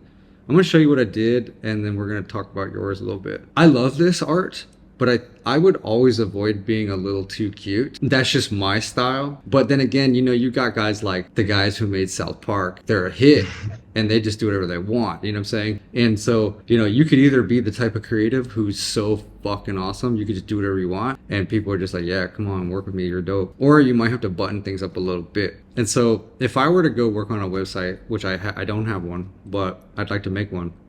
If I were to go back in time and work on a website in the beginning, just to have a communication, because you're trying to communicate with your employer, you don't have, basically what you need to do is communicate with your employer. You're not trying to, you know, show off a body of work. It's not a personal website like, you know, some musician or somebody who's hit it big or something like that. And so you just want to be, I think, a lot faster. And so when I see this, I see, as somebody who's worked in hiring game designers, when I see this, I see someone who's, I think, a little bit more inexpensive, kind of. Somebody who's very, very relaxed. Like I might imagine myself getting into a Zoom call with somebody who's like, hey, what's up? Yeah. And they got like board games in the background and stuff like that. But what really a company, I think, wants most of all is somebody who is ready to jump on board and take care of business and like reduce the costs and really make things happen. And so that, yes, they're looking for someone creative, but they're also looking for someone who can take care of some business. And you know, it's cool because you got project management skills, you have a background in economy, you went to school to be an economist and all this stuff. And so, but none of that stuff is really shining through. But you can find a blend. And so what I did was I was like, this stuff kind of confused me, this next featured projects. This was actually a really cool video, but I didn't think the music matched up. That was just I was not able to give like a lot of time to it. I like, if you like it, like I'll work on it more and like, you know, put in even more work of mine, like, you know, make it look much better and polish it up. Yeah, maybe it might be okay. We'll see. You just take this in and just see how it feels. Sleep on it. You know, sleep on it. You don't have to take all my advice here. I'm just giving you some notes. I thought this was a little bit big. I wish this was a little bit smaller because when I was hiring people, I wouldn't put in my first and last name and email or whatever.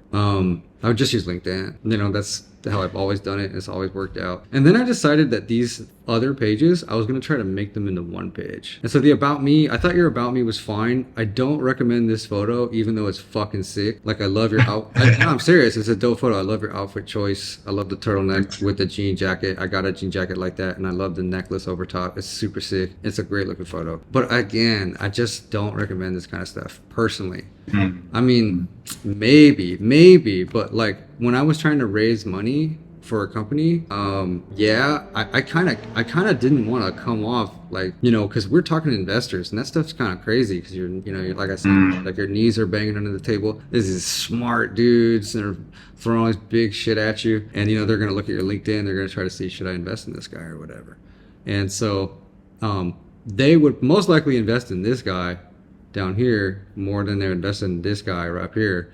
But like I'm just saying, but it's the same guy, right? You know what I'm saying? So you can have your duality. Both are possible. Like I also want to be an artist and I want to be observed as an artist. Like I wear rings. I want to be an entertainer. I want to wear clothes that make me feel confident, and I have a certain way of feeling confident. You know, I paint. I got painting back here. And so I know what you mean. I definitely know I know what you want. I got you. I know what you want. I got you. And so I think it's possible for you to find a blend. Like when I took my photo, maybe I can find it. I was actually going for a look. It doesn't matter. And I rewrote your thing here, and that kind of came out in the website. So all these things I kind of skipped over, and this is the website that I just designed real quick for you. So over here in Big Design.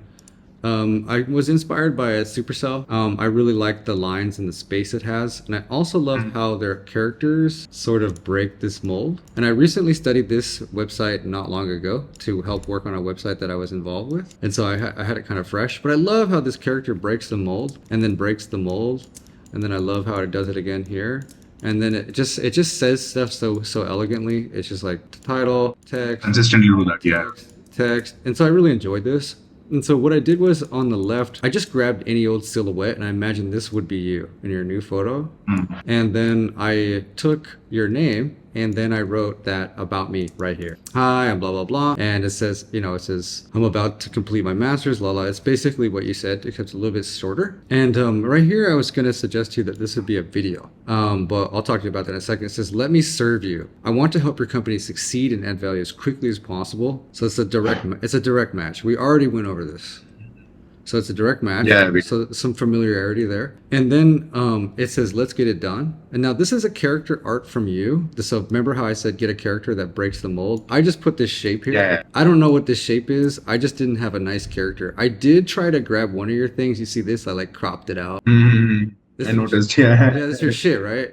It's so you have all this art. It's like fucking insane. And so I was trying to go in there and see which ones I liked and grab some things. And so if you took some of your works and found something that you felt was like, don't do this one, right? Like, don't do this like cut off head dude or whatever. But if you find something that you feel is good and you work on it and you crop it out super nice, you'll be able to do something like that, I thought. Yeah, definitely. And so it says, let's get it done. I believe a game designer's job is not just to create game designs, but also to simplify the day-to-day development process. I aim to cut costs by using my diverse skills in game design. Oh, dang, time is running out. We'll be all right. Yeah. I'll upgrade it in a little bit. This approach reduces costs across the company and boosts our chances of satisfying our customer, ultimately making us more profitable. What kind of environment do I thrive in? I thrive in a fast-paced environment where we're racing towards a deadline or figuring things out on the fly. What's most important to me is adding value. Every game team has a unique way of operating, and I'm confident I can adapt to your studio's approach, solve challenges, and improve areas you might not have noticed. As a self-starter who takes my work seriously, I can adapt to your needs and enhance the process all around. And right here, I actually wanted to put your art last. It says, I'm a that creative. makes sense. Thanks to my drawing skills, I'm above average in conveying design ideas across various design departments, including animation, engineering, technical art, VFX, and level design. I understand environmental landscapes, lighting, characters, tone, composition, which helps me across the board in the creative space. While I wouldn't say I'm the best artist, I'm more talented than the average game designer. It definitely helps to know how to draw. And so what I'm saying here is like conveying your ideas to people is actually really cool. Like being able to draw a certain house so a level designer gets it right, or to whip out like an example of a certain heal item or a shield item. It's actually pretty cool. And having an eye to be able to communicate with VFX artists and knowing what you want is skillful. Or else you just be slaving over trying to find the perfect reference of the perfect burst or the perfect whatever, when you can just kind of sketch out like what you mean. Yeah, quickly sketch it out. Yeah, that's actually really valuable. And here's the bottom. Check out some of my works. And I thought maybe you'd make a couple nice cards where you kind of round the corners, maybe gloss it and and kind of fan them in there. And somewhere where you click here, it would take you to your works page. And then your works page would just have your works. Some of my works seem simple, but you have to understand they were created under tight deadlines with limited resources. This is where I excel. My objective was to produce competitive designs within the genre using the skills and resources available. Please explore my work with the perspective of someone who gets down to business and delivers results. And so you see how Portal Dash, you had written something like this: giant bugs, falling boulders, traps, run, survive, right? I had written something like this: Jetpack Joyride, Alto's Adventures, and Rayman Jungle Run are just a few examples of hugely successful side-scrolling platformers and action games. My goal was to achieve the same level of success within the deadline. From level design and research to delight and game balancing, I dive deep into these games to understand what makes them so powerful despite their simplicity. It was a lot of fun to explore and learn from these standout titles. And so you don't have to use this language, but what I'm saying is you did something in Portal Dash that you're not even aware of. You researched the market, you rapidly prototyped, you built the product, and you studied level design in a side-scrolling platformer, and you tried to take on a competitive market where there's massive success. You know what I'm saying? And that's cool. That's what you did. And you took that on. And in fact, if you felt that, you'd feel way more confident. Because it's what you did. You feel, not that you don't feel confident, but you'd feel way better. Because you're like, fuck, you come home and you're like, what's up? Tell your significant other, I took on fucking side-scrolling platformer today. What's up? This shit was crazy. You know what I'm saying? Rather than like run, jump, whatever. And same thing with Galaxy Roll. This ball rolling platformer opened up a whole new perspective for me. Coming from side scrollers, I now face the challenge of an endless runner. Here, jumping, swinging, swiping, and avoiding obstacles are the main forms of entertainment. I designed the pacing, levels, and overall features of the game to provide a casual gameplay experience, something accessible to many. I aim to try to make the game easy to try, but hard to master. Exo Minor, I don't know if I did this right. Exo Minor. Yeah, like without any gaps essentially. Working on Exo Minor pushed me to understand the intricacies of balancing gameplay with a variety of mechanics. Creating dynamic levels with obstacles, enemies, and health systems is truly an art form. I took this project very seriously, dedicated myself to studying our competitors and crafting the experience that is just as competitive, if not more so, right? And the chess. I love complex games like chess and decided to add my own flair to it. I experimented with piece movements, the board itself, and more. The process was very hands-on, involving playtesting, rapid prototyping, learning from mistakes, and doing what's best for the game. It was an unforgettable experience. Do you play chess? Let's play sometime, right? That's better, right? And so when I looked at your chess thing over here, I think it kind of messed up on my pictures, but it says, this is a modded version of chess design for replayability, added strategy, and complex. Like, bruh, you fucking redesigned chess. Like, look at this thing. Look at this. Hold on, let me show you this. This right here, this stuff right here, all this work that you did, all this like board game design, you slaving over it with your head down, trying to figure it out. All this, like, look at this. This doc right here was tight. Like the two drawings that are overlapping over each other with like dimensions and stuff where you're figuring it out. And multiple playtests were conducted. Like, this is tight. This was cool. I would never do something like this. This is ridiculous. And so, you know, savor those moments and recognize that, you know, some people are making coffee. Some people are delivering Amazon packages. Some people are providing painting and for the buildings and they're doing construction. Some people are providing a chef. Some people are being project managers. Some people are rigging animations. Who the fuck is redesigning chess? A game designer is redesigning chess. And that's like problem solving and it's growth and it stresses your comfort zone. That's cool. And so I just wanted to kind of shine that out for you and let you know that that's pretty cool. And level design. Oh yeah, you know, I think you said that this is a school project. You don't need to say that. Yes. You don't need to say that either. I mean, it's fine if you do, but I don't think it's dishonest by not. Like, I design levels in CSGO for fun. I understand verticality, choke points, pacing, game design, game balance, weapon design, and more. Check out my doc to see what I came up with. Just simple. You don't need to throw it like, oh, this is a simple game. Nah, dude, this was a thing. You were at the school doing something you love. And so, therefore, you created a design doc out of love. If you say, oh, it's a school project or whatever, just, you know, it's like, it kind of makes it look like, oh yeah, he did it because he's at school, but he wouldn't have done it otherwise. I mean, maybe, but let's not go into those details. You went to school to become a game designer and you did a document. Fuck it. I don't care if you did it in a coffee shop, at school, in church, at a funeral, you made a document, you know what I'm saying? And so I would just keep it pretty light. And so, yeah, I hope you see this and that's the end of it. And I just put a simple contact me that should go on, actually, it should go on both sides. That's a mistake. The contact me needs to go on both ends, so let's put it over here too. And it just has email, LinkedIn, and a phone number, but maybe we can balance this out with your Gmail, like blah, blah, blah, blah, blah, whatever your email. So it has a nice balance. And let's put LinkedIn out front. Actually, let's get rid of this email.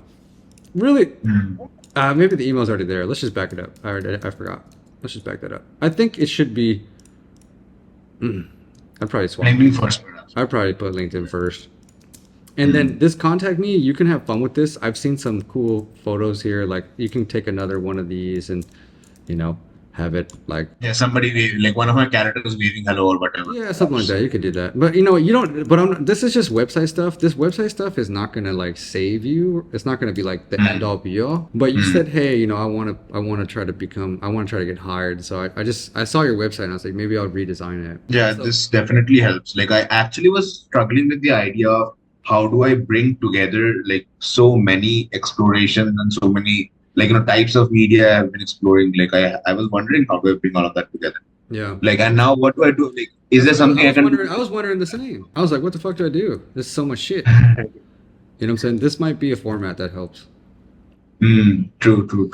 What do I do with my graphic novels and stuff? Well, hey, look, let me get another link. Let's take one more break and then we'll wrap it up because my Zoom is about to cancel again. Perfect. I'll buy Zoom. Let's take a quick break and then we'll come back and we'll wrap it up. All right, here we go. Last session with this guy. Okay. let's wrap it up. Yes, let's go. Let's wrap it up. I know it's been a long one, but you did a good job. You're a trooper. It's not an easy thing. It's not a simple thing, but what we're trying to do is kind of position it, get you set up. And so let's kind of roll back. So we just talked about the website. I'll send you that link. You'll be able to check it out. It's cool. Suggestions to you. All right. You are really good at drawing environments. And so I think that you should take some time to play games, screenshot and video, and talk about those environments some way. And so I'm gonna share my screen and go into some things and show you some things. Let's see if I can find this thing. I don't know if I'll be able to find it. Okay, see this. Okay, cool. Check it out. So this is a bunch of research that I've done over the years, but I got more. You see it says study images. And if I open up this one, it says Call of Duty console. I took a bunch of pictures and then I wrote little sentences below them. And I would like write a sentence. I'd say, the bushes to animate, but very subtly. It doesn't even make sense. The English was wrong because it's just perfect. It's just only for me. The bushes animate, but very subtly. The image is taking a while to process, so it's pretty blurry for me. The bush tends to only be about this big. They do not get that much bigger. I ran around and looked at it all. This is a close-up of the quality of the leaf while in a bush. You know, this is for that mobile. And I could tell you over time, I studied so much. Like, look at this. You see how this building has this bent rail? The reason it's bent is because it's like a low-income house. It's like a low-income apartment. And even the floorboards of this are all jacked up. Like you see these floorboards, they're all chewed up. And that's what makes it like a low-income building. And so, you know, if you have a great concept artist, you won't need to give all this direction. But I was so nervous about game direction when it came to art that I just exploded with questions. So eventually I got to know the sunlight in a variety of different games. Like I know the sunlight in Call of Duty Warzone has like a dewdrop that comes down right here. It has this nice long dewdrop that kind of hits down. I thought that's pretty nice. But if I jump over and go to like PUBG Mobile, their sunlight has like tons of lens flares. It's like they just keep going. They're very circular. It's just like lens flare, lens flare, lens flare, lens flare, lens flare. And I was really surprised to find that Fortnite's sun doesn't have any lens flares. Fortnite Mobile, that was. So I was checking out Fortnite Mobile. And the sun in this game, it's just like an egg in the sky. Like if this is actually the sun in Fortnite Mobile. So blurry, it's blurry, but you can see it doesn't have much action on it. Yeah, I get what you're saying. You know, when I was looking at games, especially Call of Duty Mobile, I had a lot of fun with Call of Duty Mobile. It's one of the big researches. You can see all these screenshots here. I remember like looking at the watercolor being like this light blue, or like this shadow had this amount of pixelation to it. Like, man, I wish this would render right now so you could see it, but it has a little bit of pixelation to it. So I played this game like multiple times. I know exactly what you're talking about. Like the shadow quality. Yeah, but the shadow quality is an acceptable shadow quality. Definitely. And so I was kind of thinking, man, you know, that's cool. And so when I saw shadow in another person's game once, it was really crisp on mobile, and I thought, dang, that shadow is probably way too crisp for a multiplayer game. And so, you know, I don't know if I'm right on that. I'm not a technical artist, but I could say that the competitors who have about 50 players in a match to 100 players in a match, that even the best don't have shadows that clean. And so I was just developing, and look at the nice blending of the snow. And when I look at your background, and I look at what you do, all these fantastic environmental shots are just incredible. They're all over the place.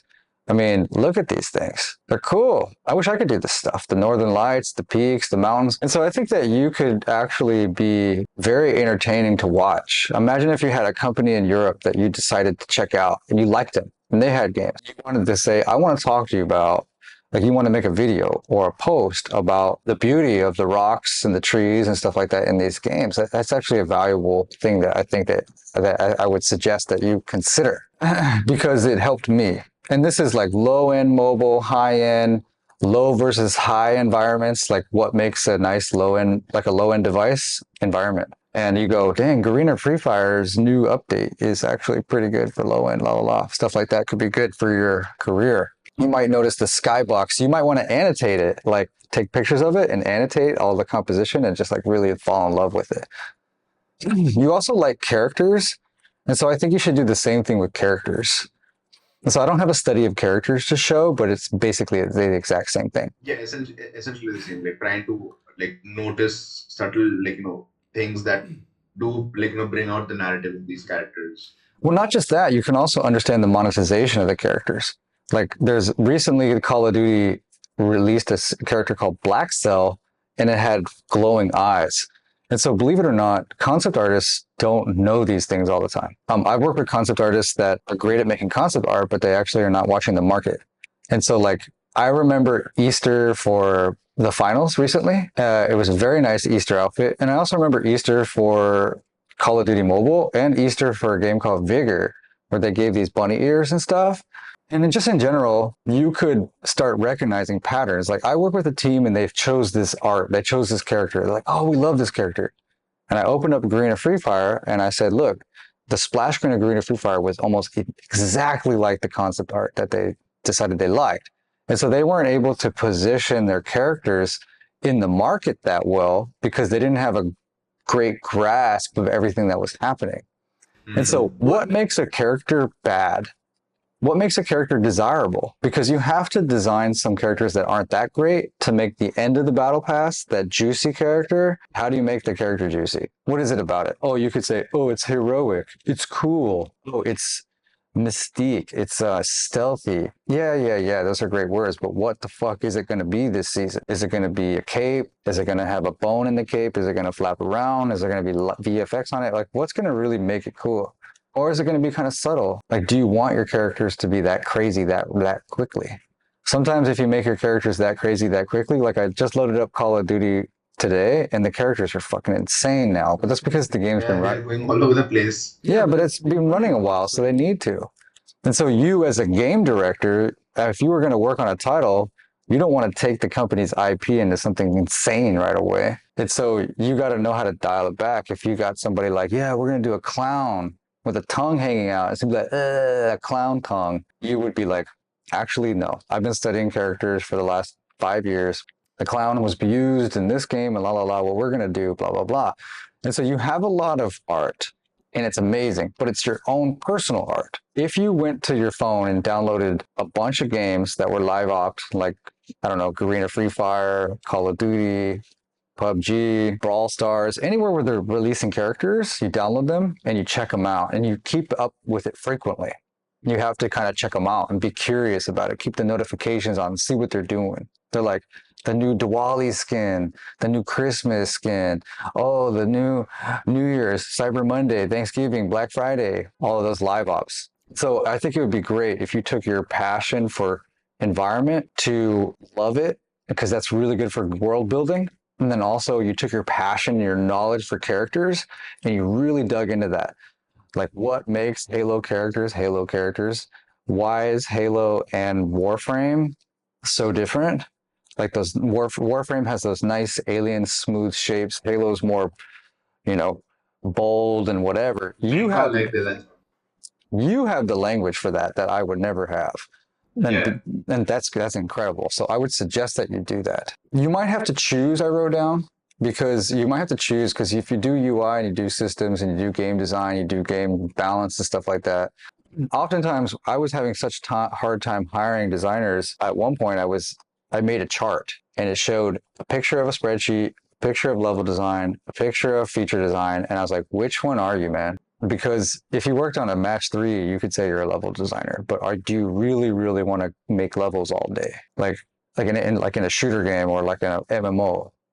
And so unless you join a company that's smaller, you're likely going to be a specific type of designer for longer than at least six months, at least minimum. Like I know a designer right now, he's working on combat stuff and he didn't start off like that, but now he's kind of transitioning there. And that's like balancing weapons and things like that. And that's kind of gameplay. And so where do you lean towards? I mean, you have this economic background. Do you lean towards systems or? What I feel I am best at is working on mechanics and features. Yeah. going really into the core gameplay loop at the moment. I think I got you. I'd be great at that. I And think so too.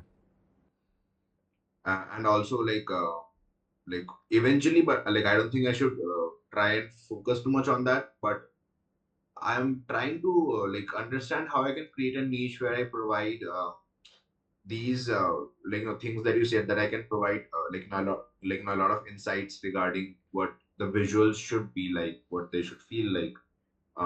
All those insights, how do I present them to a company that I can provide this value as well as that of features, like to start with?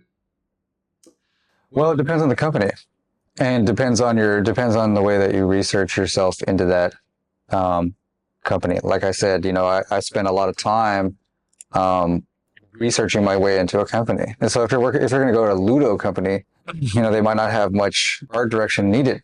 Unless you researched a ton of Ludo games and you're like, hey, look, I recognize you guys are not, I'm also big on live ops. And so you could say, I recognize you guys are not really working on live ops. Like, you're not taking advantage of Black Friday or Cyber Monday or Diwali.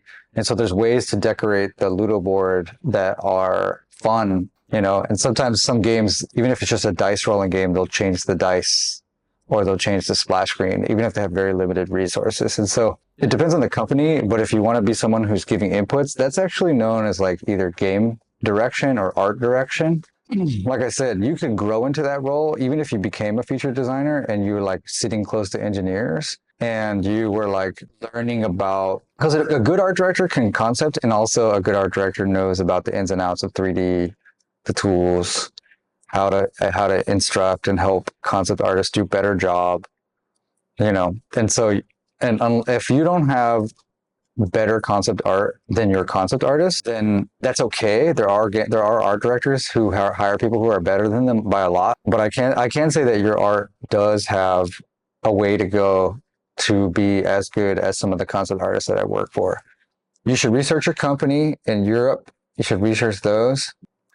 All of the stuff that I said, all the rewording in the website, I think if you think about that and meditate on that, you'll see like, oh, I see what he's trying to say. He's trying to like really maximize my value because you have a lot of value. And one thing I think that I already got what you wanted to say actually, because like the rewordings and these are these are things that have been actually on my mind, like the exact same things. I just have been looking for validation and answers actually, which you have just provided me with. Sure. Based upon all your Instagram posts, the way that I see you in your photos, and how I've looked at your work. I think that's a really good thing. And you're likable. And then being liked is more than half the battle. So stay nice, be a nice guy. And if you ever need any help, let me know.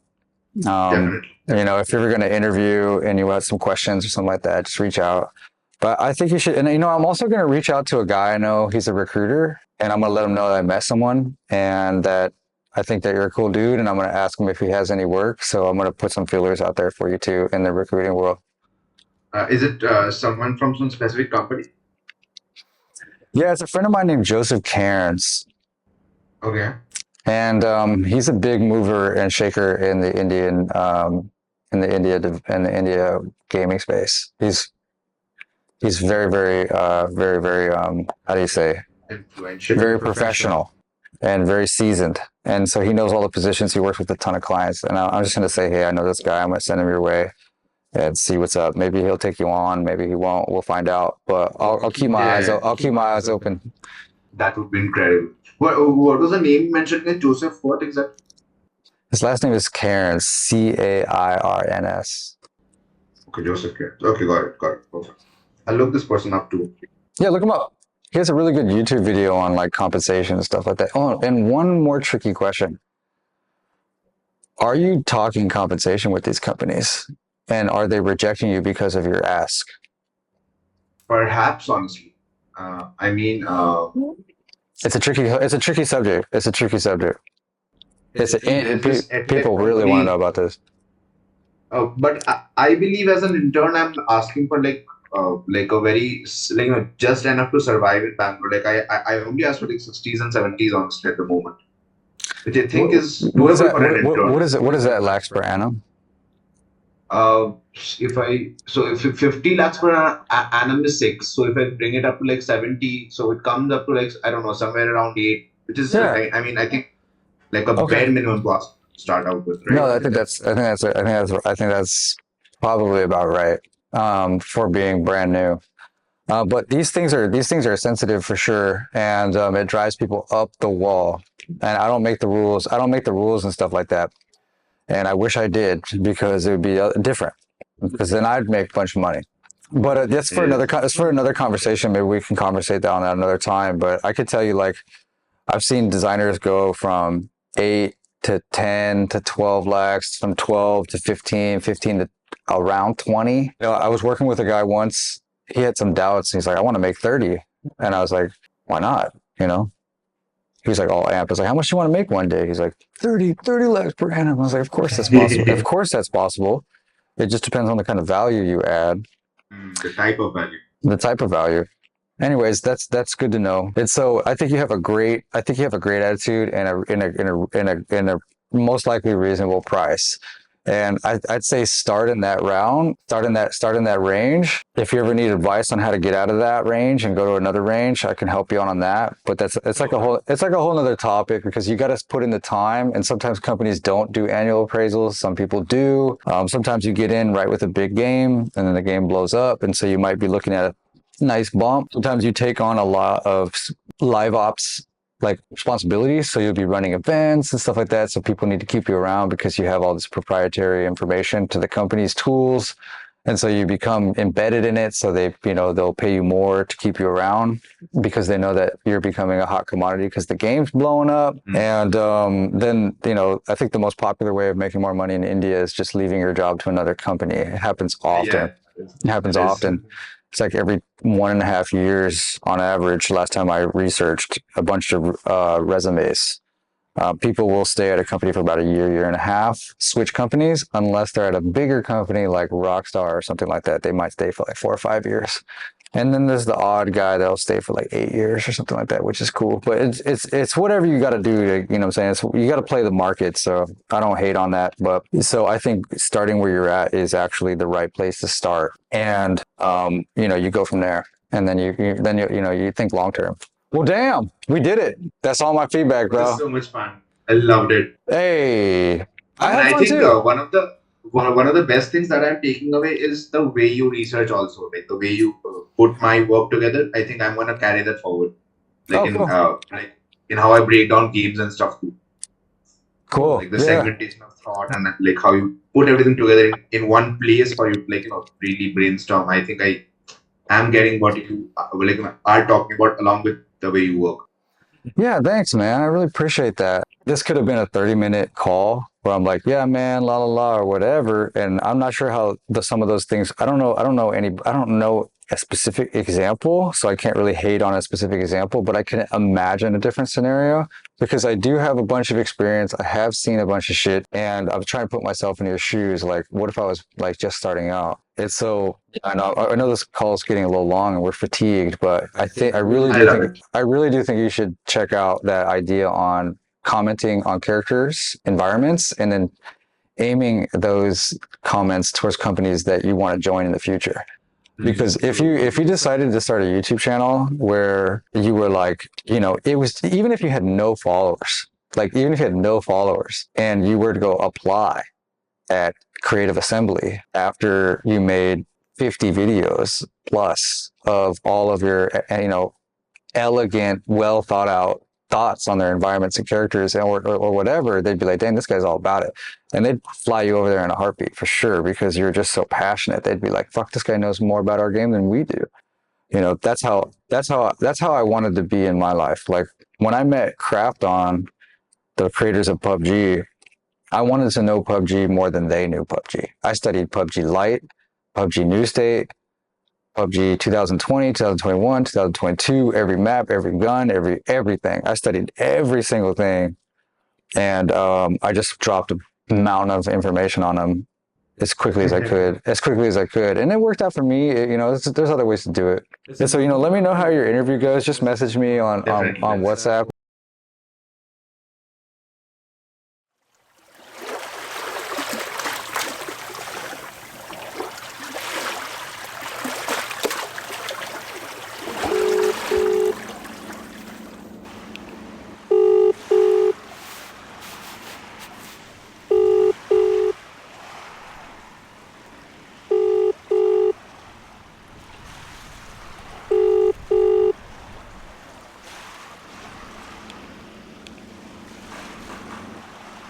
Hello?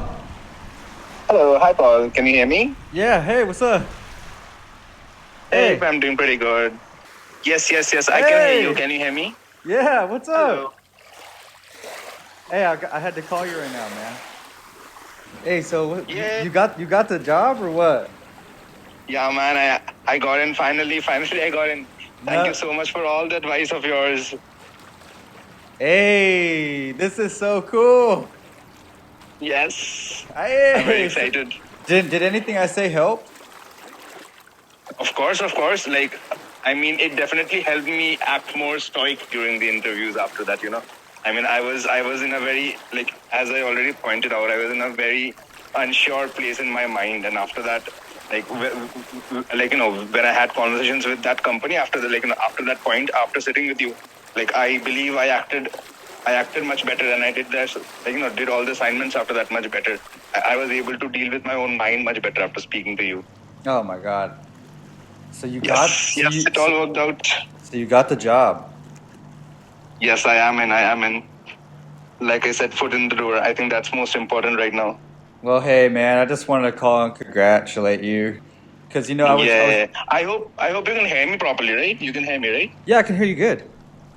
Oh, perfect. Yeah. I just wanted to say congratulations. It was so much fun working with you. You did it. And Yes. yeah, man, I'm glad I can help out. That's really cool. Yes, you definitely did.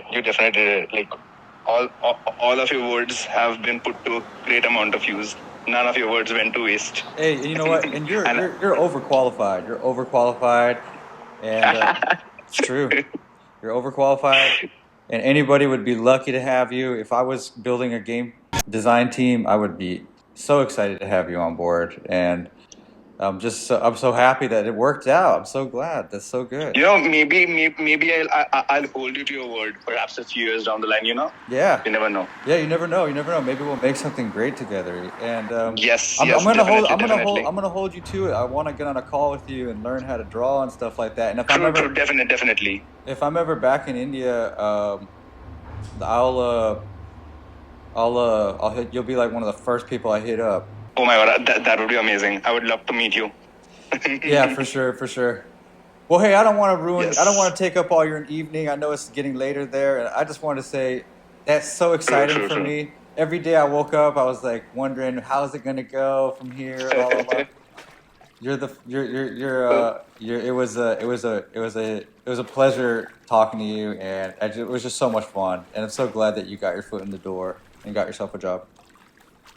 Yes, a great amount of pleasure for me too, and I'm really grateful you took out some time for me. You know, I understand, like, you know, it's very hard to really know, like, you know, to really give time to, like, you know, so many people out there looking for help and, like, you know, any kind of help really, and you took the time out. I could not be more grateful. Hey man, it was it was not only my pleasure, it was fun.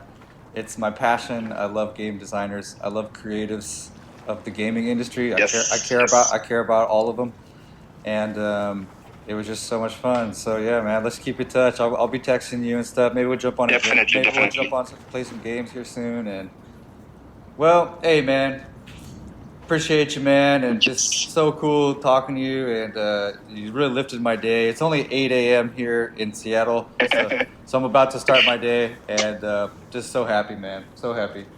Yes, you definitely helped at least one game designer become hopefully great. And I will be like, you know, going along with every word of yours. I really absorbed everything in that day, you know.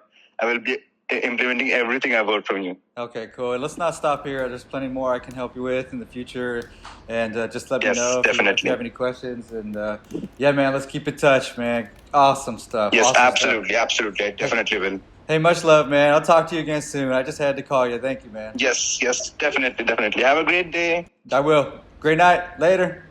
Yes. Later. Bye.